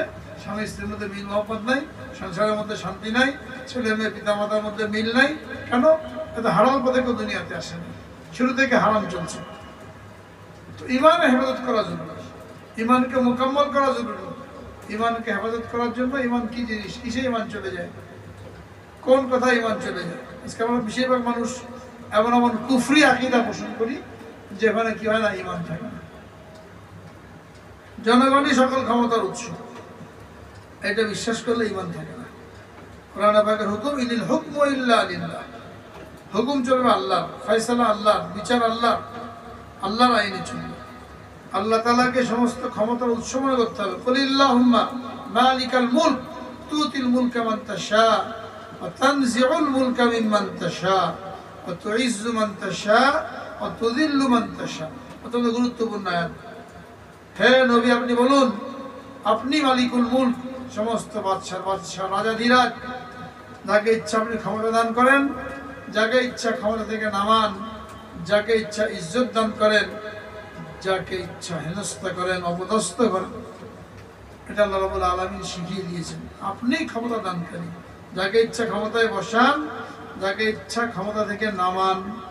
এই আকীদার পরিপন্থী এখন আমরা যদি বিশ্বাস করি জনগণই সকল ক্ষমতার উৎস, যাকে মন চায় ক্ষমতায় বসাবে, যাকে মন চায় ক্ষমতা থেকে নামাবে, একিনটা চলে গেল জনগণের উপরে, আল্লাহ থেকে একিনটা সরে গেল, সম্পূর্ণ কোরআন বিরোধী কাজ, এবং ইমান নষ্ট হয়ে গেল। তো যারাই এটাকে বিশ্বাস করে জনগণই সকল ক্ষমতার উৎস, এটা বলে, স্লোগান দেয়, বলতে গর্ববোধ করে, হ্যাঁ, ইমান আছে? জানি না, আমার ইমান নেই। জনগণকে ক্ষমতার উৎস মনে করে ইমান নেই। সাহাবায়ে কেরামের সমালোচনা করলে, নবীদের দোষ ধরলে সেখানে ইমান থাকে না। এগুলো কি ইমানের মাপকাঠি বলা হয়েছে? এইগুলো করে আমার ইমানকে নষ্ট করছে। এই জন্য ইমানি মজলিস কায়েম হওয়া, ইমানি আলোচনা হওয়া, এটা বেশি থেকে বেশি দরকার। আলামত বলা হয়েছে, আমার ইমান কোন পর্যায়ে আছে, কতটুকু আছে, এটা আলামত হাদিসের মধ্যে বলা হয়েছে, কোরআন পাকের মধ্যে বলা হয়েছে। এইগুলো দেখে আমরা যে কেউ আমাদের ইমানকে মাপতে পারি। হাদিসের মধ্যে বলা আছে, মান রাআ মিনকুম মুনকারান ফালিয়ুগাইয়িরহু বিয়াদিহি ফাইন লাম ইসতাতি' ফাবিলিসানিহি ফাইন লাম ইসতাতি' ফাবিকলবিহি ওয়া যালিকা আযআফুল ঈমান। হাদিসের মধ্যে ইমানের মাপকাঠি বলা হয়েছে। যদি কেউ অন্যায় হতে দেখে সমাজের মধ্যে, অশ্লীল বেহাপনা, আল্লাহ পাকের নাফরমানি হতে দেখে, যদি ক্ষমতা থাকে তো হাত দিয়ে বাধা দাও। যদি হাত দিয়ে বাধা ক্ষমতা না থাকে তাহলে মুখ দিয়ে বাধা দাও। যদি মুখ দিয়ে বাধা দেওয়ার ক্ষমতা না থাকে তাহলে অন্তর দ্বারা ওইটাকে পরিবর্তন করার জন্য চেষ্টা করো। তিনটা ধাপ বলা হয়েছে। এক নম্বরে হাত দিয়ে বাধা দিতে হবে। অন্যায় হচ্ছে দেখলাম, আল্লাহ পাকের নাফরমানি হচ্ছে আল্লাহর জমিনের মধ্যে, হাত দিয়ে বাধা দেওয়া। সব জায়গায় দেওয়া যায় না, কোথাও ফিতনা হতে পারে, কিন্তু যেখানে হাত দিয়ে বাধা দেওয়া যায় সেখানে দিতে হবে। ঘরের মধ্যে উল্টা পাল্টা, ছেলে মেয়ে বাচ্চা, এখানে হাতকে ব্যবহার করা যায়। প্রত্যেকের ঘরের মধ্যে আদবের জন্য লাঠি রাখতে বলা হয়েছে, বেত রাখতে বলা হয়েছে, আদবের লাঠি। ছেলে মেয়ে উল্টা পাল্টা করলে, হ্যাঁ, এদেরকে প্রহার করা, সীমার ভিতরে থেকে, গণ্ডির ভিতরে থেকে, এটা সুন্নাত। ঘরের মধ্যে বেত রাখতে হবে। এখানে হাতকে কাজে লাগানো যায়। নামাজ পড়লো না, বেপর্দা চললো, স্ত্রী উল্টা পাল্টা করলো, সেখানে শরীয়তের গণ্ডির ভিতরে থেকে শাসন করতে বলা হয়েছে, হাতকে ব্যবহার করতে বলা হয়েছে। স্বামী স্ত্রী যদি মনোমালিন্য হয়, গরিমানা না হয়, ওখানে 4টে ধাপ অবলম্বন করতে বলা হয়েছে। হুট করে তালাক দিয়ে দেবে না, কথাবার্তা শোনে না, গরিমানা হয় না, নামাজ কালাম করে না, পর্দা বসিদার মধ্যে চলে না, বা অন্য কোনো ঝামেলার মধ্যে লিপ্ত, হুট করে তালাক দেওয়া নিষেধ। এক নম্বরে কি করবে? তাকে ওয়াশ করবে, নসিহত করবে, বুঝাতে বলা হয়েছে। যদি কাজ হয়ে যায় ভালো, যদি না হয় তাহলে 2 নম্বরে বিছানা আলাদা করে দেবে, আলাদা সময়, এতে কাজ হতে পারে। যদি কাজ না হয় 3 নম্বরে হালকা প্রহার করবে। হালকা প্রহার মানে মেসকে দিয়ে এমন জায়গা মারবে, হ্যাঁ, যেন দাগ না পড়ে। গরুর মতন পেটাবে না, মুখে মারবে না, মুখে মারা নিষেধ, মুখে জায়গাকে মারা নিষেধ, স্ত্রীকে মারা নিষেধ। আমরা কি হবে, ঝগড়া হলে থাপ্পড় লাগিয়ে বসলো, ঘুষি লাগিয়ে মারামারি করতে থাকে। এটা মুসলমানের তরিকা না, এটা সুন্নতের মধ্যে পড়ে না। রাসূল আকরাম সাল্লাল্লাহু আলাইহি ওয়াসাল্লাম বলেন, আকমালুল মুমিনিনা ঈমানান আহসানুহুম খুলুকা। পরিপূর্ণ মুমিন ওই ব্যক্তি, ঈমানের আলামত, পরিপূর্ণ মুমিন ওই ব্যক্তি যার আখলাক সবচেয়ে সুন্দর। আখলাক আলা ওই ব্যক্তি, সবচেয়ে বড় আখলাক আলা ওই ব্যক্তি যে তার স্ত্রীর কাছে আখলাক হয়, স্ত্রীদের প্রশংসা করে। বাইরের লোক প্রশংসা করলে হবে না, বাইরের লোকের সাথে মেশা হয় কতক্ষণ। কেউ মেহমান আসলো, চা বিস্কুট খাওয়ালেন, নেমে গাড়িতে তুলে দিয়ে আসলেন, হাসি মুখে কথা বললেন, খুব তারিফ করলো, লোকটা সাংঘাতিক মেহমান, নামাজ গেলাম, একেবারে গেট থেকে নিয়ে এসে চা নাস্তা খাওয়ালো, আবার নামিয়ে দিয়ে গেল। কিন্তু ভিতরে স্ত্রীর সাথে কি আচরণ এটা তো সে জানে না। তো এরকম শুধু একটু চা বিস্কুট খেয়ে বা একটু আপ্যায়িত হয়ে খুব প্রশংসা করলাম, এটা বলা যাবে না। তার স্ত্রীর সাথে কি আচরণ, স্ত্রীর কাছে জিজ্ঞেস করতে হবে, স্বামীর সাথে কেমন আচরণ, স্বামী কেমন হক আদায় করে, কেমন আচরণ। তিনি বলছেন পরিপূর্ণ মুমিন ওই ব্যক্তি যার আখলাক সবচেয়ে সুন্দর, আর উত্তম আখলাক ওয়ালা ওই ব্যক্তি যে তার স্ত্রীর কাছে আখলাক ওয়ালা, স্ত্রীর চাকরি, কিন্তু তার সাথে সবসময় থাকা হয়। এই জন্য মনোমালিন্য হলে, গণ্ডগোল হলে, যে কথা কথা তালাক দিয়ে দেয় সামান্য সামান্য কারণ, তারপর তিন তালাক দেওয়াতে একবারে হারাম, মারাত্মক গুনাহ। দিলে হয়ে যাবে বন্দুকের গুলির মতন, কিন্তু কাজটা করলো হারাম। সতর্ক করা দরকার। 1 নম্বরে কি করবো, নসিহত করবো। 2 নম্বরে নিশানা আলাদা করবো। 3 নম্বরে হালকা প্রহার, যাতে দাগ না পড়ে। এসব যদি একটা বাড়ি গুলি দিল, চেহারার মধ্যে মারার সব অবস্থায় নিষেধ। চেহারার মধ্যে শুধু মানুষ কেন, পশুর চেহারা মারাও নিষেধ। মাঠে গরু নিয়ে যাচ্ছে, কারণ খেতে ধান মুখ দিল, মারা শুরু করলো, মুখের মধ্যে মানুষ করে না, রাখেন না, সে পশুর চেহারা মারা নিষেধ। মানুষের চেহারা কেমন নেবে, এমন থাপ্পড় লাগালো, আঙ্গুল বসে গেল, কবি রাখলো। সবচেয়ে উত্তম অঙ্গ এখানে বিকৃত করা, এটা মারাত্মক গুনাহ। 4 নম্বরে কি করবে, তিন ধাপ অবলম্বন করে কোনো কাজ হয় নাই। 4 নম্বরে উভয় পক্ষের একজন বা দুজন করে বসবে, ছেলে পক্ষ মেয়ে পক্ষ, বসে শুনবে কি সমস্যা, কেন সমাধান হচ্ছে না, কে কি চায়, তারা সমাধান করার জন্য চেষ্টা করবে। যদি হয়ে যেত ভালো, আলহামদুলিল্লাহ। এই 4টা ধাপ পালন করার পরেও যদি সম্ভাবনা না থাকে, মিলমিলাপ হওয়ার, বনিবনা হওয়ার, তাহলে এখন 1 তালাকে রাজি দেবে। তালাক 2 প্রকার, ওটা তালাকে রাজি, তালাকে বায়েন। তালাকে রাজি এমন শব্দ যারা সরাসরি তালাকেরই নির্দেশনা করে, এরকম বললে তালাকে রাজি পড়ে, মানে পরবর্তীতে আবার ইচ্ছা করলে স্বামী তাকে স্ত্রী রূপে গ্রহণ করতে পারে, এরকম শব্দ ব্যবহার করবে। আর তালাকে বায়েন হলে এমন শব্দ ব্যবহার করা যেটা বললে বিবাহ নষ্ট হয়ে যায়, আবার নতুন করে দুজন সাক্ষীর সামনে মোহর ধার্য করে আবার বিবাহ করতে হয় যদি থাকতে চায়। তো তালাকে বায়েন দেওয়া নিষেধ, তালাকে রাজি দেবে, তাদের করে স্ত্রী এখন বুঝতে পারে, ভুলটা বুঝতে পারে, আর অনুতপ্ত হয়ে আবার যদি তাকে ফিরিয়ে নিতে চায়, তাহলে মৌখিকভাবে গ্রহণ করলে হবে, ঠিক আছে আমি তোমাকে স্ত্রী হিসেবে ফিরিয়ে নিলাম, বা স্বামী স্ত্রী সম্পর্ক বহাল হয়ে গেল। কিন্তু তালাকে বায়েন যদি দিয়ে বসে, তাহলে আবার আলাদা করে বিবাহ বসতে পড়াতে হবে, মোহর ধার্য করতে হবে, তত কঠিন যেন না হয়, এই জন্য সহজ করে দেওয়া আছে। কিন্তু আমাদের সমাজে কি হয়, সামান্য জিনিস নিয়ে একেবারে কঠিন, 3 তালাক পর্যন্ত সীমাবদ্ধ না, তার বাপ মাকেও তালাক দিয়ে বসে, হ্যাঁ, ঘরবর্তী তালাক দিয়ে বসে।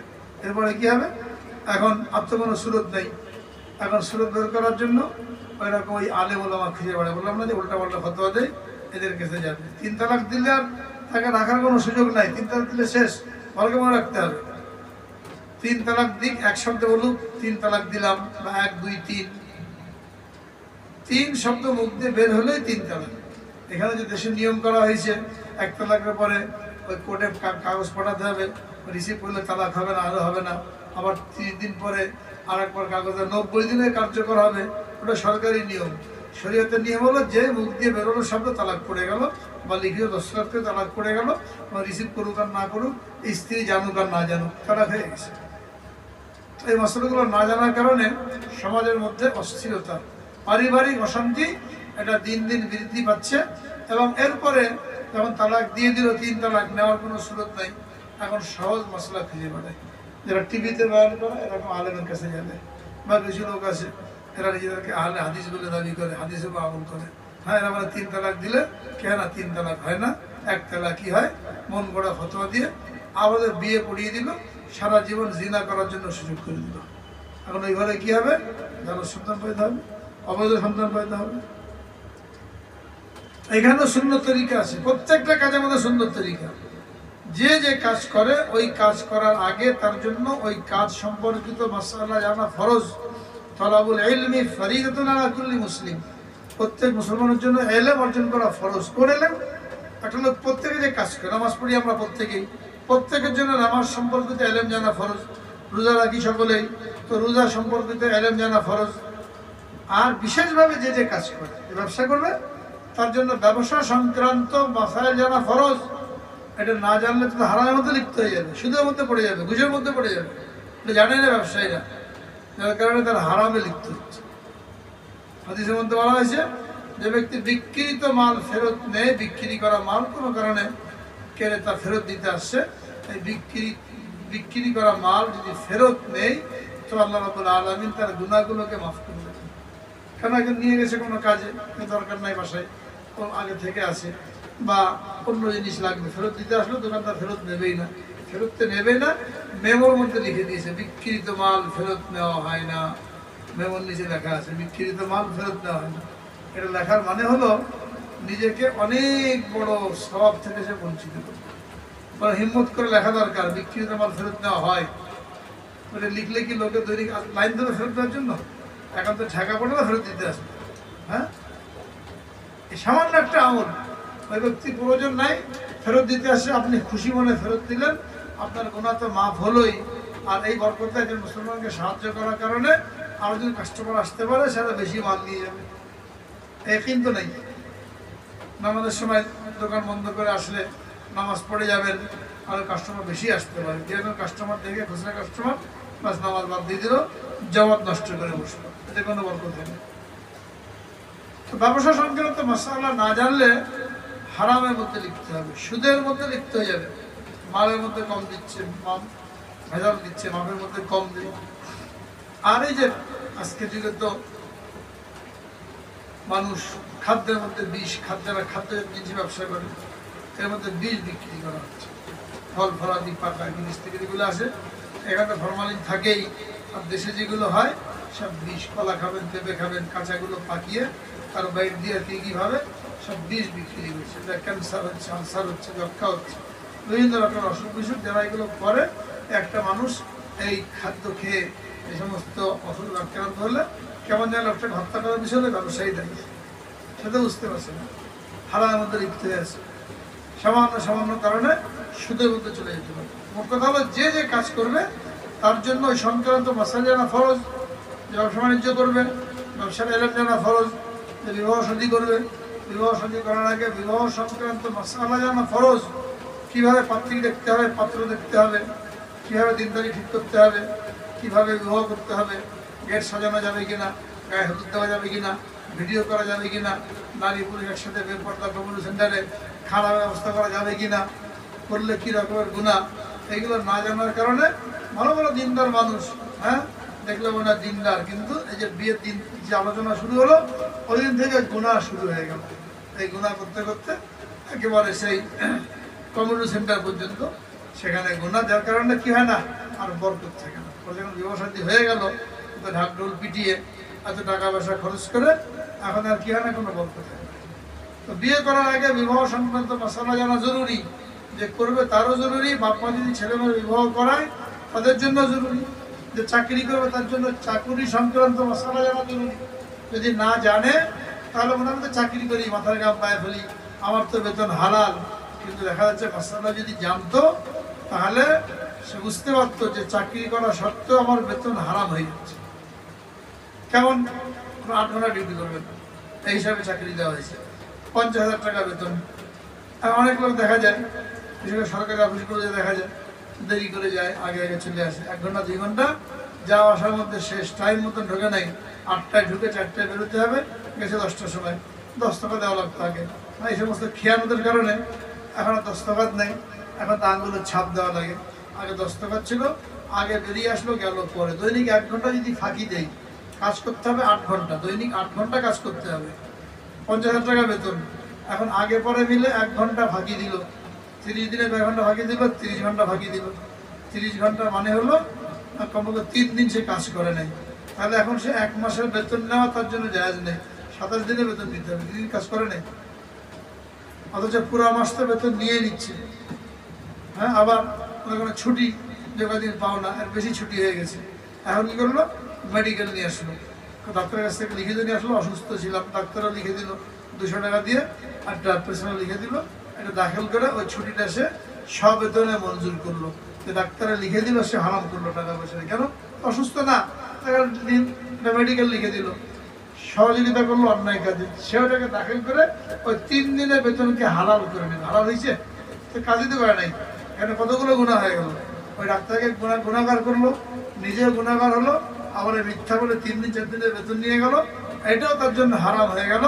এই হারাম অন্যের ছেলে পেলে লালিত পালিত হবে, স্ত্রীর ভরণ পোষণ করা হবে, আর এই স্ত্রী ছেলে মেয়ে তারা বাপের কথাবার্তা শুনবে, এটা শুনবে না। যার কারণে আজকে ছেলেপেলা কি করে না, বাপ মার কথাবার্তা শোনে না, স্ত্রীর স্বামীর কথা শোনে না, ছেলে মেয়ে বাপের কথা শোনে না। কেন, ওই হারাম দিয়ে লালন পালন করা হচ্ছে, হারাম দিয়ে লালন পালন করার কারণে ওই অশান্তি, যেন একদম গুড়ায় চলে যেতে। সব কিছুর মূল্য হলো এলেম, কোন কাজের মধ্যে কি সুন্নত তরিকা, এটা না জানলে প্রতিটি মুহূর্তে আমাদের আমলগুলো নষ্ট হয়ে যাচ্ছে। নমুনা শব্দ একটা বলা হচ্ছে, কিন্তু আমাদের জীবনে প্রতিদিন আমরা এই ধরনের কত বিষয় মুখোমুখি হচ্ছে, কত খেয়ানত আমাদের হয়ে যাচ্ছে, বিভিন্নভাবে খেয়ানত হয়ে যায়।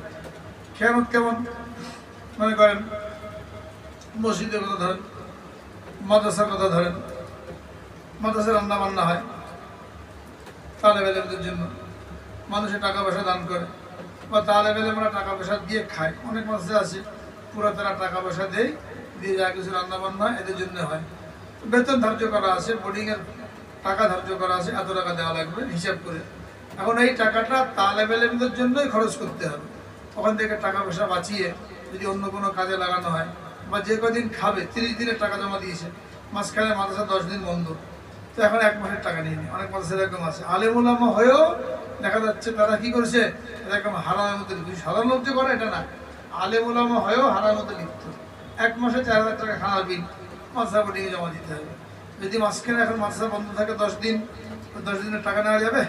কিন্তু অনেক মাদ্রাসা এরকম আছে যে 1 মাসের টাকা জমা দিলে মাঝখানে বন্ধ থাকলেও বাস 1 তারিখে টাকা দিতে হবে 4000 টাকা, মাস শেষ টাকাও শেষ, পুরো খরচ হয় নাই, তারপরেও ওই টাকা আর ফেরত দেওয়া হয় না। এভাবে অনেক টাকা মানুষ জমা থেকে যায়। যে কদিন খাবে ওই কদিনের টাকা নিতে হবে। যদি এমন বলে আগে থেকে যে খাওয়া বেতন সব মিলে 5000 টাকা, কোথায় কি খরচ করলাম দেখার দরকার নেই, সেখানে আবার ঠিক আছে। কিন্তু যদি খাওয়ার কথা বলে নেওয়া হয়, খাওয়ার বিল 4000 টাকা, তাহলে ওটা খাওয়ার জন্য খরচ করতে হবে। যদি মাঝখানে খাওয়া বন্ধ থাকে, না খায়, অথবা কোনো হাতিয়া তোহফা চলে আসে, কোনো সময় আসে গরু খাসি লোকেরা দিয়ে যায়, হ্যাঁ, ওইগুলো রান্না করা হয়, এর টাকা থেকে খরচ করা হয় না, তখন ওই টাকাটা জমা থাকে। ওইটা বছর মাসে শেষে যে আবার সমন্বয় করে নতুন যে টাকা জমা দেবে ওর সাথে আসবে, এখানে খেয়াল করা হয় না। আবার যারা উস্তাদ থাকে এরাও দেখা যায় এটা একটা খানা দাঁড়িয়ে আছে, কিন্তু ভালো রান্না বান্না হলো, তারা এখন কি করে, একটা খানা বাসার জন্য নিয়ে গেল, অতিরিক্ত না বলে, কাউকে বলে না, বাবুর সাথে সম্পর্ক আছে, বাবুজির কাছ থেকে নিয়ে গেছে, বা যে কটা খানা পাও না, বা যে কয়েকদিন গোস্ত পাও না, উনি একটু প্রভাব খাটিয়ে একটু গোস্ত বেশি নিয়ে গেল, খানা একটা বেশি নিয়ে গেল, কাউকে বলার প্রয়োজন মনে করলো না। এটা কি হালাল হয়েছে? এটা আমরা করি হলো। আবার জায়গায় দেখা যায় কমিটির লোক এই কাজ করে, হ্যাঁ, মাদ্রাসা আছে, মাদ্রাসার কমিটি আছে, তারা কি করে, আমি কমিটির লোক, মাদ্রাসা দেখভাল করি, আমারটা পাওনা আছে না, ভালো রান্না বান্না মাদ্রাসা হয়েছে, বাবু যায় আমার একটা খানা রেখে দিও, একটা বিরিয়ানি বাসায় পাঠিয়ে দিও। তো আপনি কমিটির লোক বলে এটাকে আপনার জন্য জায়েজ হয়ে গেল? আপনি কমিটি ক্লাসের খেদমত করছেন, সব পেয়ে যাবেন, কিন্তু তাহলে বেরোবে হয় এটা আপনার বাবুর্চিকে বলে এটা বাড়িতে নেওয়া যাবে না। যদি নিতে হয় যে মাথা খানা ভালো, বাড়িতে পছন্দ করে, তাহলে খানার দামটা মাদ্রাসায় জমা দিয়ে দিতে হবে। একটা খানার যে বিল আছে, বিরিয়ানি নিলেন 100 টাকা জমা দিতে হবে। দেখা যায় খাওয়ার সময় বোর্ডিং থেকে পেঁয়াজ মরিচ নিয়ে আসে, হুজুরা খেতে বসছে, কমিটির লোক এসে বসলো, হ্যাঁ এই দুটো পেঁয়াজ কেটে নিয়ে আসো, একটা মরিচ নিয়ে আসো, কোথেকে নেওয়া হলো, বোর্ডিং থেকে নেওয়া হলো, যেটা তালেবেলেমদের হক। এটা কিছু মনেই করা, দুটো পেঁয়াজ খাবো কি হবে, এই দুটো পেঁয়াজ একটা মরিচে করতে করতে 1 বছরে কত পেঁয়াজ মরিচ খেলাম, এগুলো দাম দেওয়া লাগবে না, এটা হারাম হয়ে যাচ্ছে। ঘটনা পাওয়া যায় কিতাবের মধ্যে, এক লোক ভাড়া ছিল, এক ঘরে ভাড়া থাকতো, মুহাদ্দিস, হাদিস লিখতেন। একটা মাটির ঘর ভাড়া নিয়েছেন, ওখানে থাকতেন। তো আগের যুগে যে লেখা হতো, কালি বানাতে হতো, কি গাছের কষ্টস দিয়ে কালি বানাতো, আর বাঁশের কুঞ্চি দিয়ে কলম বানাতে হতো। দোয়াতের মধ্যে কলম ঢুকিয়ে ওখান থেকে করে লিখতেন। তো লিখতে যে কাগজের মধ্যে কালি বেশি পড়ে গেছে, এখন কালিটাকে শুকাতে হবে। এখন শুকানোর জন্য তো কিছু নাই, তুমি কী করলেন, যেহেতু মাটির ঘর ছিল, একটু দেওয়াল থেকে একটু মাটি খুঁজে নিয়ে ওই কালিটাকে শুকিয়ে বলে সামান্য মাটি, এটার কী হবে, ঘরের কোনো ক্ষতি হচ্ছে না, অনুমতি নেওয়ার কোনো দরকার নেই। হ্যাঁ, একটু মাটি নিয়ে ওই কালিটাকে শুকিয়েছেন। রাতে যখন ঘুমিয়েছেন তো স্বপ্ন দেখছেন কিয়ামত কায়েম হয়েছে, হিসাব কিতাব সময়, হিসাব কিতাব চলছে, তারও হিসাব কিতাবের সময় আসছে। এখন তার হিসাবের মধ্যে যে ওই মাটির জন্য আটকে গেছে, যে মধ্যে সামান্য একটু মাটি, এটা মনে করেছে কার ঘর, তোমাকে তো ঘর ভাড়া থাকার জন্য ভাড়া দেওয়া হয়েছে, ঘরের মাটি ব্যবহার করার জন্য অনুমতি দেওয়া হয় নাই। হ্যাঁ, তুমি মাটিকে সামান্য মনে করেছো, ওই মাটির হিসাবের জন্য আটকে গেছে হিসাব।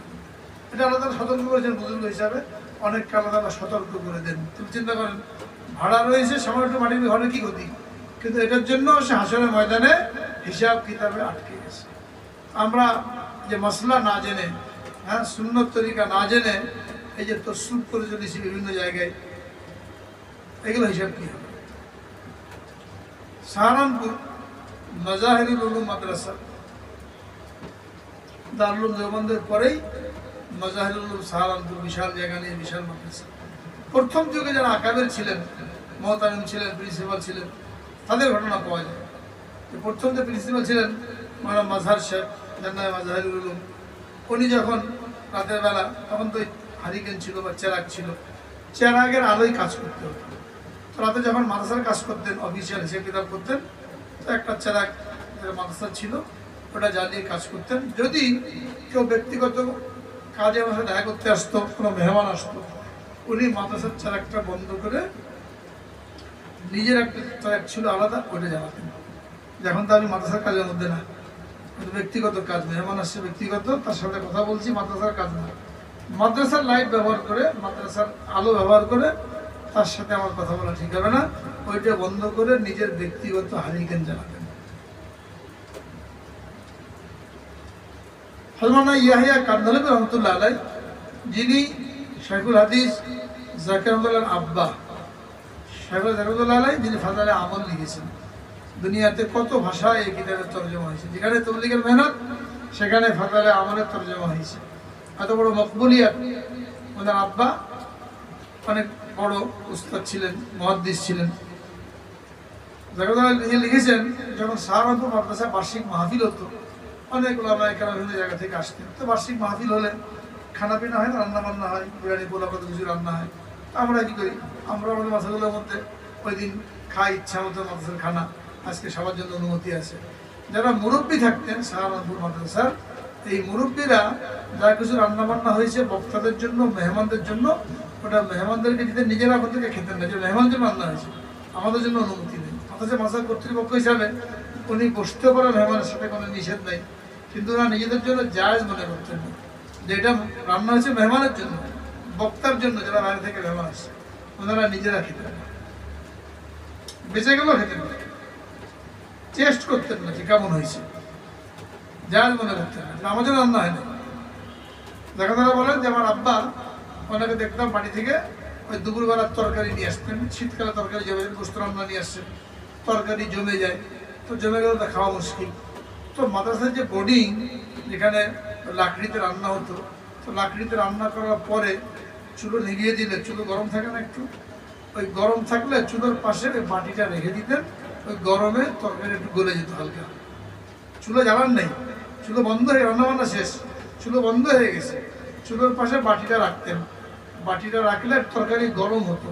হ্যাঁ, এবার রুটি খেতেন। মাসের শেষে একটা বিল মাদ্রাসায় জমা করতেন যে আমি মাদ্রাসার গরম চুলা থেকে উপকৃত হয়েছি। সরাসরি গরম করেন নাই, ওটাকে দশনের মতো করে বানাইতো, টাকা জমা দিত। তাহলে আমরা এখন মাদ্রাসা বোর্ডিংয়ের খানা পেঁয়াজে নিয়ে যাচ্ছি, পেঁয়াজ হোক, মরিচ হোক, তেল হোক, খানা রান্না হলো, বাসায় নিয়ে গেলাম, বসে খেলাম। হ্যাঁ, এখানে একটা বিল অবশ্যই দেওয়া দরকার। চাপ প্রয়োগ করে বাবুর্চিকে চাপ দিলাম, ক্যাশিয়ারকে চাপ দিলাম, বা অন্য কোনোভাবে যে ভোগ করলাম, এটা চিন্তা করা দরকার যে আমি হিসাব কীভাবে দেবো। তখন আব্দুর রহিম রায়পুর রহমতুল্লাহ বহুত বড় বুজুর্গ ছিলেন, উনি সাহারানপুরের পাশে রায়পুরে থাকতেন, মাঝে মাঝে সফরে যেতেন। তো সফরে যাওয়ার সময় সাহারানপুর স্টেশনে ট্রেনে উঠতে হতো। তো ট্রেনের জন্য অপেক্ষা না করে মাসায় থাকতেন, এসে 2-4 ঘন্টা যতক্ষণ থাকার মাসার মেহমানখানায় থাকতেন। তো মাসার মেহমানখানা বানানোই হয়েছে কার জন্য? মেহমানদের জন্যই। কিন্তু উনি যাওয়ার সময় একটা বিল মাদ্রাসায় দিতেন যে ফ্যান চললো, কারেন্ট বাতি ব্যবহার করা হলো। দেখা যাবে বলতে হজরত তো মেহমানখানা মেহমানদের জন্যই, ঠিক আছে মেহমানদের জন্যই, কিন্তু তারপরে আমি যেহেতু ব্যবহার করেছি এই কারেন্ট, পাখা, লাইট ইত্যাদি, আমি কিছু দিয়ে গেলাম এই জন্য যে মাদ্রাসার মধ্যে হাজার হাজার লোকের টাকা জমা হয়। 2-1 জনের টাকা নষ্ট করলে তার কাছে ব্যক্তিগত মাপ চেয়ে নেওয়া যায়, কিন্তু মাদ্রাসার টাকা যদি আমি ব্যক্তিগতভাবে খরচ করি, তসরুফ করি, এখানে আমি কজনের কাছে মাপ চাই? জানি তো না কারা কারা দিয়েছে, এটা মাদ্রাসায় কত লোক দান করে। এখন এখানে 2 টাকা আত্মসাৎ করা মানে হলো এই সমস্ত লোকের কাছে আমাকে মাপ চাইতে হবে। এই জন্য আমি যখন থাকলাম মেহমানখানায়, যা উপকৃত হলাম এটা আমি এই 5 টাকা বা 3 টাকা তখনকার হিসাবে এটা জমা দিয়ে গেলাম। এটা আমাদের জন্য নমুনা রেখে গেছেন যে কিভাবে এই এজমালি সম্পত্তি আমাদেরকে ব্যবহার করতে হবে। এটা আমাদের আকারের সাহাবীদের ঘটনা ছিলই 1400 বছর আগে, এটা মাত্র 50 বছর আগের ঘটনা। কেউ যেন মনে না করে সাহাবা কেরাম তো আল্লাহ রাসূলের সোহবত প্রাপ্ত, তারা তো অনেক উঁচু দরজার মুজাহাদা করতে পারে, আমরা কি আর পারি? এটা যেন কারো মনে প্রশ্ন না আসে, এই জন্য আমাদের আকাবের দেওবন্দের ঘটনা 50-60 বছর আগের ঘটনা, যে তারা এইভাবে মাদ্রাসার ইজমালি সম্পত্তি এগুলো ব্যবহার করা থেকে দূরে রয়েছেন। যে আমি কত লোকের কাছে মাপ চাই, তো অনেক মাথার মধ্যে দেখা যায়। হ্যাঁ, শুধু মাদ্রাসা এটা বললাম মাদ্রাসা হিসাবে, কিন্তু আমাদের ব্যক্তিগতভাবে যদি দেখি আমরা, অনেকে বোনের হক নষ্ট করে, বোনের হক দেয় না, বাপ মারা গেছে কিন্তু সম্পত্তি ভাগ না করে একসাথে রেখে ভোগ বিলাস করছে, এখানে সবার হক নষ্ট করা হচ্ছে। দিয়ে হলো বাপ মারা যাওয়ার সাথে সাথে 2-4 দিনের মধ্যে 5 দিনের মধ্যে সম্পত্তি ভাগ করে যার যাটা দিয়ে দিতে হবে। বোনের হক বোনকে দিতে হবে, ভাইয়ের হক ভাইকে দিয়ে দিতে হবে। কিন্তু ভাইয়ের হক দিলেও বোনের হক বহু মানুষ দেয় না, মরে যায়। এরপরে ভাগনারা মামার কাছে দাবি করে, হ্যাঁ মামাতো ভাই খালাতো ভাই, এদের মধ্যে মামলা মোকদ্দমা হয়। এই জমি জায়গায় বহুত মোকদ্দমা কি বোনের হক আদায় করা হয়নি। বোনের হক আদায় না করে এই যে হকগুলো নষ্ট করা হলো, নামাজ কালাম যাই কিছু নিয়ে যায়, এগুলো কিন্তু কোনো কাজে আসবে না। হ্যাঁ, বোনরা মনে করে যে এখান থেকে নিয়ে গেলাম, বাবার পাশে রাস্তা বন্ধ হয়ে গেল, এটা কেন মনে করবে? সম্পত্তিটা পাওনাটা নিয়ে গেছি, এখন ভাইয়ের সাথে রক্ত সম্পর্ক, ওই সম্পর্কের কারণে আসবে। হ্যাঁ, ভাইরা কি মনে করে সব নিয়ে গেল, তো বোনের কোনো স্থান নেই, আসলে আর খাতির করে না, না নিলে একটু খাতির করে, আর সব কিছু নিয়ে গেলে কি করে না, খাতির টাতির করে না, বোনও মনে করে আর কোন মুখে যাবো, সব নিয়ে চলে আসছে। এটা ভুল ধারণা চলে আসছে। হক আলাদা জিনিস, মেহমানদারি আলাদা জিনিস। বোনকে বোনের হক দিয়ে দিতে হবে, আবার যখন সে আসবে বেড়াতে, তো রক্তের সম্পর্ক হিসেবে তার মেহমানদারি করা। হ্যাঁ, বাপ মা মারা গেলে বাপ মার যে হক, তার মধ্যে একটা হক হলো বাপ মার সাথে যারা সম্পৃক্ত এদের খাতির তাওয়াজু করা, এদের হাদিয়া তোহফা দেওয়া, খোঁজ খবর নেওয়া, মেহমানদারি করা। এইভাবে আমরা অনেক হক নষ্ট করছি। তো এগুলো ইমানের আলামত। আমাদের ইমান যে কমে বাড়ে, কোন কথায় চলে যায়, এটা না জানলে এইভাবে আমরা কাজ করতে থাকবো, ইমান দুর্বল হতে থাকবে। আর এটা হতে পারে কি হবে, দেখা যাবে বেঈমান হয়ে মারা যাবে। এই জন্য 3টা কাজ। একটা যেটা বলছিলাম শুরুতেই, যে আমরা নিজেরা তো পড়াশোনা করার সময় পাই না, ব্যস্ত থাকি। এই জন্য জুমার দিন যেখানে আমরা জুমার নামাজ পড়ি, আগে আগে চলে আসে, তাতে করে এই সপ্তাহে একদিনের বয়ান, এটা আমাদের একসাথের জন্য খোরাক, এটা আমাদের শরীর খাওয়া। যদি কোনো মসজিদে তফসির হয়, নিজেদের মসজিদে তফসিরের মধ্যে বসা, কোরআন পাকের মধ্যে আল্লাহ রাব্বুল আলামিন কি বলেছেন, কি হুকুম হাকাম দিয়েছেন, নিজে তো বোঝার মতো ক্ষমতা নাই, এই জন্য কাজ খাওয়া পিস করে হলো এই তফসিরের মধ্যে শরীক হওয়া। আর এই ধরনের যদি কোনো প্রোগ্রাম হয়, এই মসজিদে যেমন মাসে বিভিন্ন রকম প্রোগ্রাম হয়, কাজ কাম পিস করে এইগুলোর মধ্যে শরীক হওয়া, এইগুলো আমাদের ইলমকে বাড়ানোর জন্য, আমাদের জীবনের পরিবর্তন আনার জন্য অত্যন্ত সহায়ক। এবং ঘরের লোকদের মধ্যে পরিবর্তন আনার জন্য ঘরের মধ্যে তালিম জারি করা। কি তালিম করবো? এটা ওলামা একরামের কাছ থেকে, খতিব সাহেবের কাছ থেকে, ইমাম সাহেবের কাছ থেকে পরামর্শ করে যে আমার ঘরে কোন কিতাব তালিম করলে ভালো, ওই কিতাবের নাম জেনে ঘরের মধ্যে তালিম জারি করা। তাতে করে আমি তো মজলিসের মধ্যে এসে অনেক কিছু শিখে গেলাম, কিন্তু আমার ঘরে যারা আছে, বাচ্চা কাচ্চা আছে, স্ত্রী আছে, মা আছে, বোন আছে, এদেরকে শেখানো কিছু লোক, এদেরকে ওই তালিমের মাধ্যমে প্রতিদিন ঘরের মধ্যে 20 মিনিট আধা ঘন্টা তালিম হলে ঘরের মধ্যে কী হবে, দ্বীনি পরিবেশ কায়েম হবে। তালিমি পরিবেশ কায়েম হবে, একে অন্যের হক আদায় করার জন্য উদ্বুদ্ধ হবে। এইভাবে আমরা এলেম অর্জন করার জন্য, আর সার্বক্ষণিকভাবে যখন এই প্রশ্ন মনের মধ্যে আসে বা যে মাসাইল জানার দরকার, এটা হলো আমাদের সাথে সম্পর্ক রেখে যদি আমরা মাসাইল জেনে জেনে আমল করি, তো ইনশাআল্লাহ দেখা যাবে যে আমাদের আমলটা এলেম অনুযায়ী হলো, এটা আমার কাজে আসবে। এলেম অনুযায়ী যদি না হয় তা আমল করলাম, কিন্তু ওইটা আল্লাহ পাকের দরবারে কবুল হবে না। এই ধরনের মজলিসগুলোকে গনিমত মনে করা এবং ঘরের মধ্যে তালিমের মজলিস কায়েম করা, এইভাবে যদি আমরা আমাদের জীবনের সময়গুলোকে কাটাই, তাহলে এই নেয়ামতের সুখী আদায় করা হলো। আজকালে ফিতনা ফাসাদের যুগে দ্বীনি মজলিসের মধ্যে সময় ব্যয় করা, মসজিদের মধ্যে বেশি থেকে বেশি সময় ব্যয় করা, এটা বহুত বড় নেয়ামত আল্লাহ তাআলা। এই সময় মধ্যে কোথায় কাটতো? বাইরে চলে যেতাম, কেউ মোবাইলের পিছনে, কেউ পত্রিকা নিয়ে, কেউ চায়ের দোকানে বা অনর্থ গল্পগুলোর মধ্যে সময়টা পার হয়ে যেত। এখানে বসলাম, এখানেও সময়টা পার হয়ে গেল, বাইরে গেলেও পার হতো, কিন্তু বেশিরভাগই অনর্থক কাজ এবং গল্পগুজব এখানেই কাটতো। এখানে বসলাম, নামাজের অপেক্ষায় বসে রয়েছি, নামাজের নেকি লেখা হচ্ছে, কথাগুলো শুনলাম বললাম, এক একটা কথার বদলে 100 টাকার নফল নামাজের সওয়াব। এলেমের একটা অধ্যায় শিক্ষা করলে 100 টাকার নফল নামাজের সওয়াব। কিন্তু আমাদের মনটা তো, দিলটা হয়ে গেছে বহির্মুখী, বাইরে বসতে মন চায়, আল্লাহর ঘরে মসজিদে দ্বীনি পরিবেশে তালিমের পরিবেশে বসতে মন চায় না, দিলটা হবে তৈরি হয়নি। তো দিলটাকে হবে তৈরি করা, বিশেষ করে এই ফিতনা ফাসাদের যুগে বাইরে সময় কম দিয়ে ঘরের মধ্যে বা মসজিদে। সাহাবায়ে কেরাম জিজ্ঞেস করেছিলেন, মা ফিহি নাজাত ইয়া রাসূলুল্লাহ, কোন জিনিসের মধ্যে নাজাত? নবী করিম সাল্লাল্লাহু আলাইহি ওয়াসাল্লাম 3টা আমলের কথা বলেছেন, যদি নাজাত চাও 3টা আমল করো।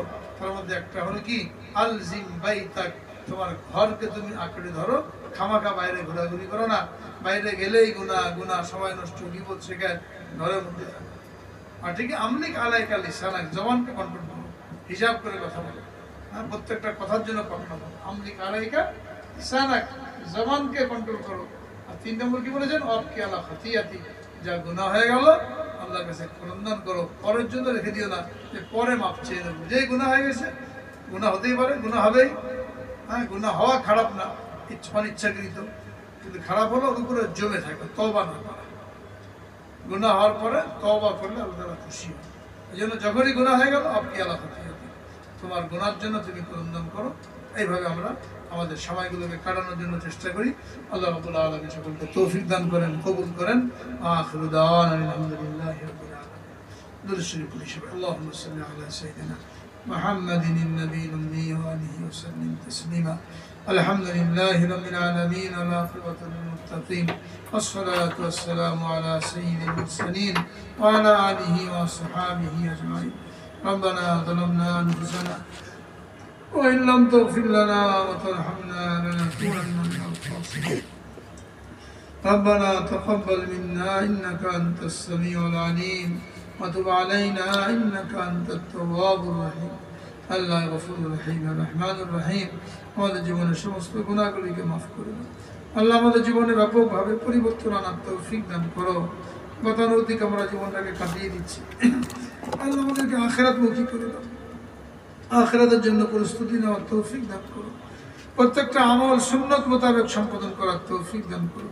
আল্লাহ আমাদের ঘরে তালিমি পরিবেশ কায়েম করে দাও, দ্বীনি পরিবেশ কায়েম করে দাও। আমাদের ছেলে মেয়ে নাতি নাতি কোথাও নিজেদেরকে আলেম হাফেজ হওয়ার তৌফিক দান করো। মা বোনদেরকে পর্দার সাথে চলনেওয়ালা বানিয়ে দাও। পুরুষদেরকে 5 ওয়াক্ত জামাতের সাথে নামাজের পাবন্দি করনেওয়ালা বানিয়ে দাও। আল্লাহ বিশেষভাবে আমাদেরকে সমস্ত রকমের গুনাহ থেকে পাক সাফ থাকার তৌফিক দান করো। সগীরা কবিরা, জানা অজানা, প্রকাশ্যে গোপনে সমস্ত রকম গুনাহ থেকে আমাদেরকে হেফাজত করো। গুনাহ মুক্ত জীবন যাপন করার তৌফিক দান করো। মৃত্যু পর্যন্ত ঈমানের উপরে কায়েম রাখো, ঈমানের মেহনতে লাগিয়ে রাখো। আল্লাহ ঈমানের দাবি পুরা করে চলার তৌফিক দান করো। যখন তোমার দরবারে যাওয়ার সময় হয়, মেহরবানি করে আমাদের সকলকে তুমি ঈমানি মৃত্যু নসিব করো, কালেমার মৃত্যু নসিব করো। আল্লাহ আমাদের দোয়াগুলোকে তুমি কবুল ও মঞ্জুর করে নাও। سبحان ربك رب العزة عما يصفون والسلام على المرسلين والحمد لله رب العالمين.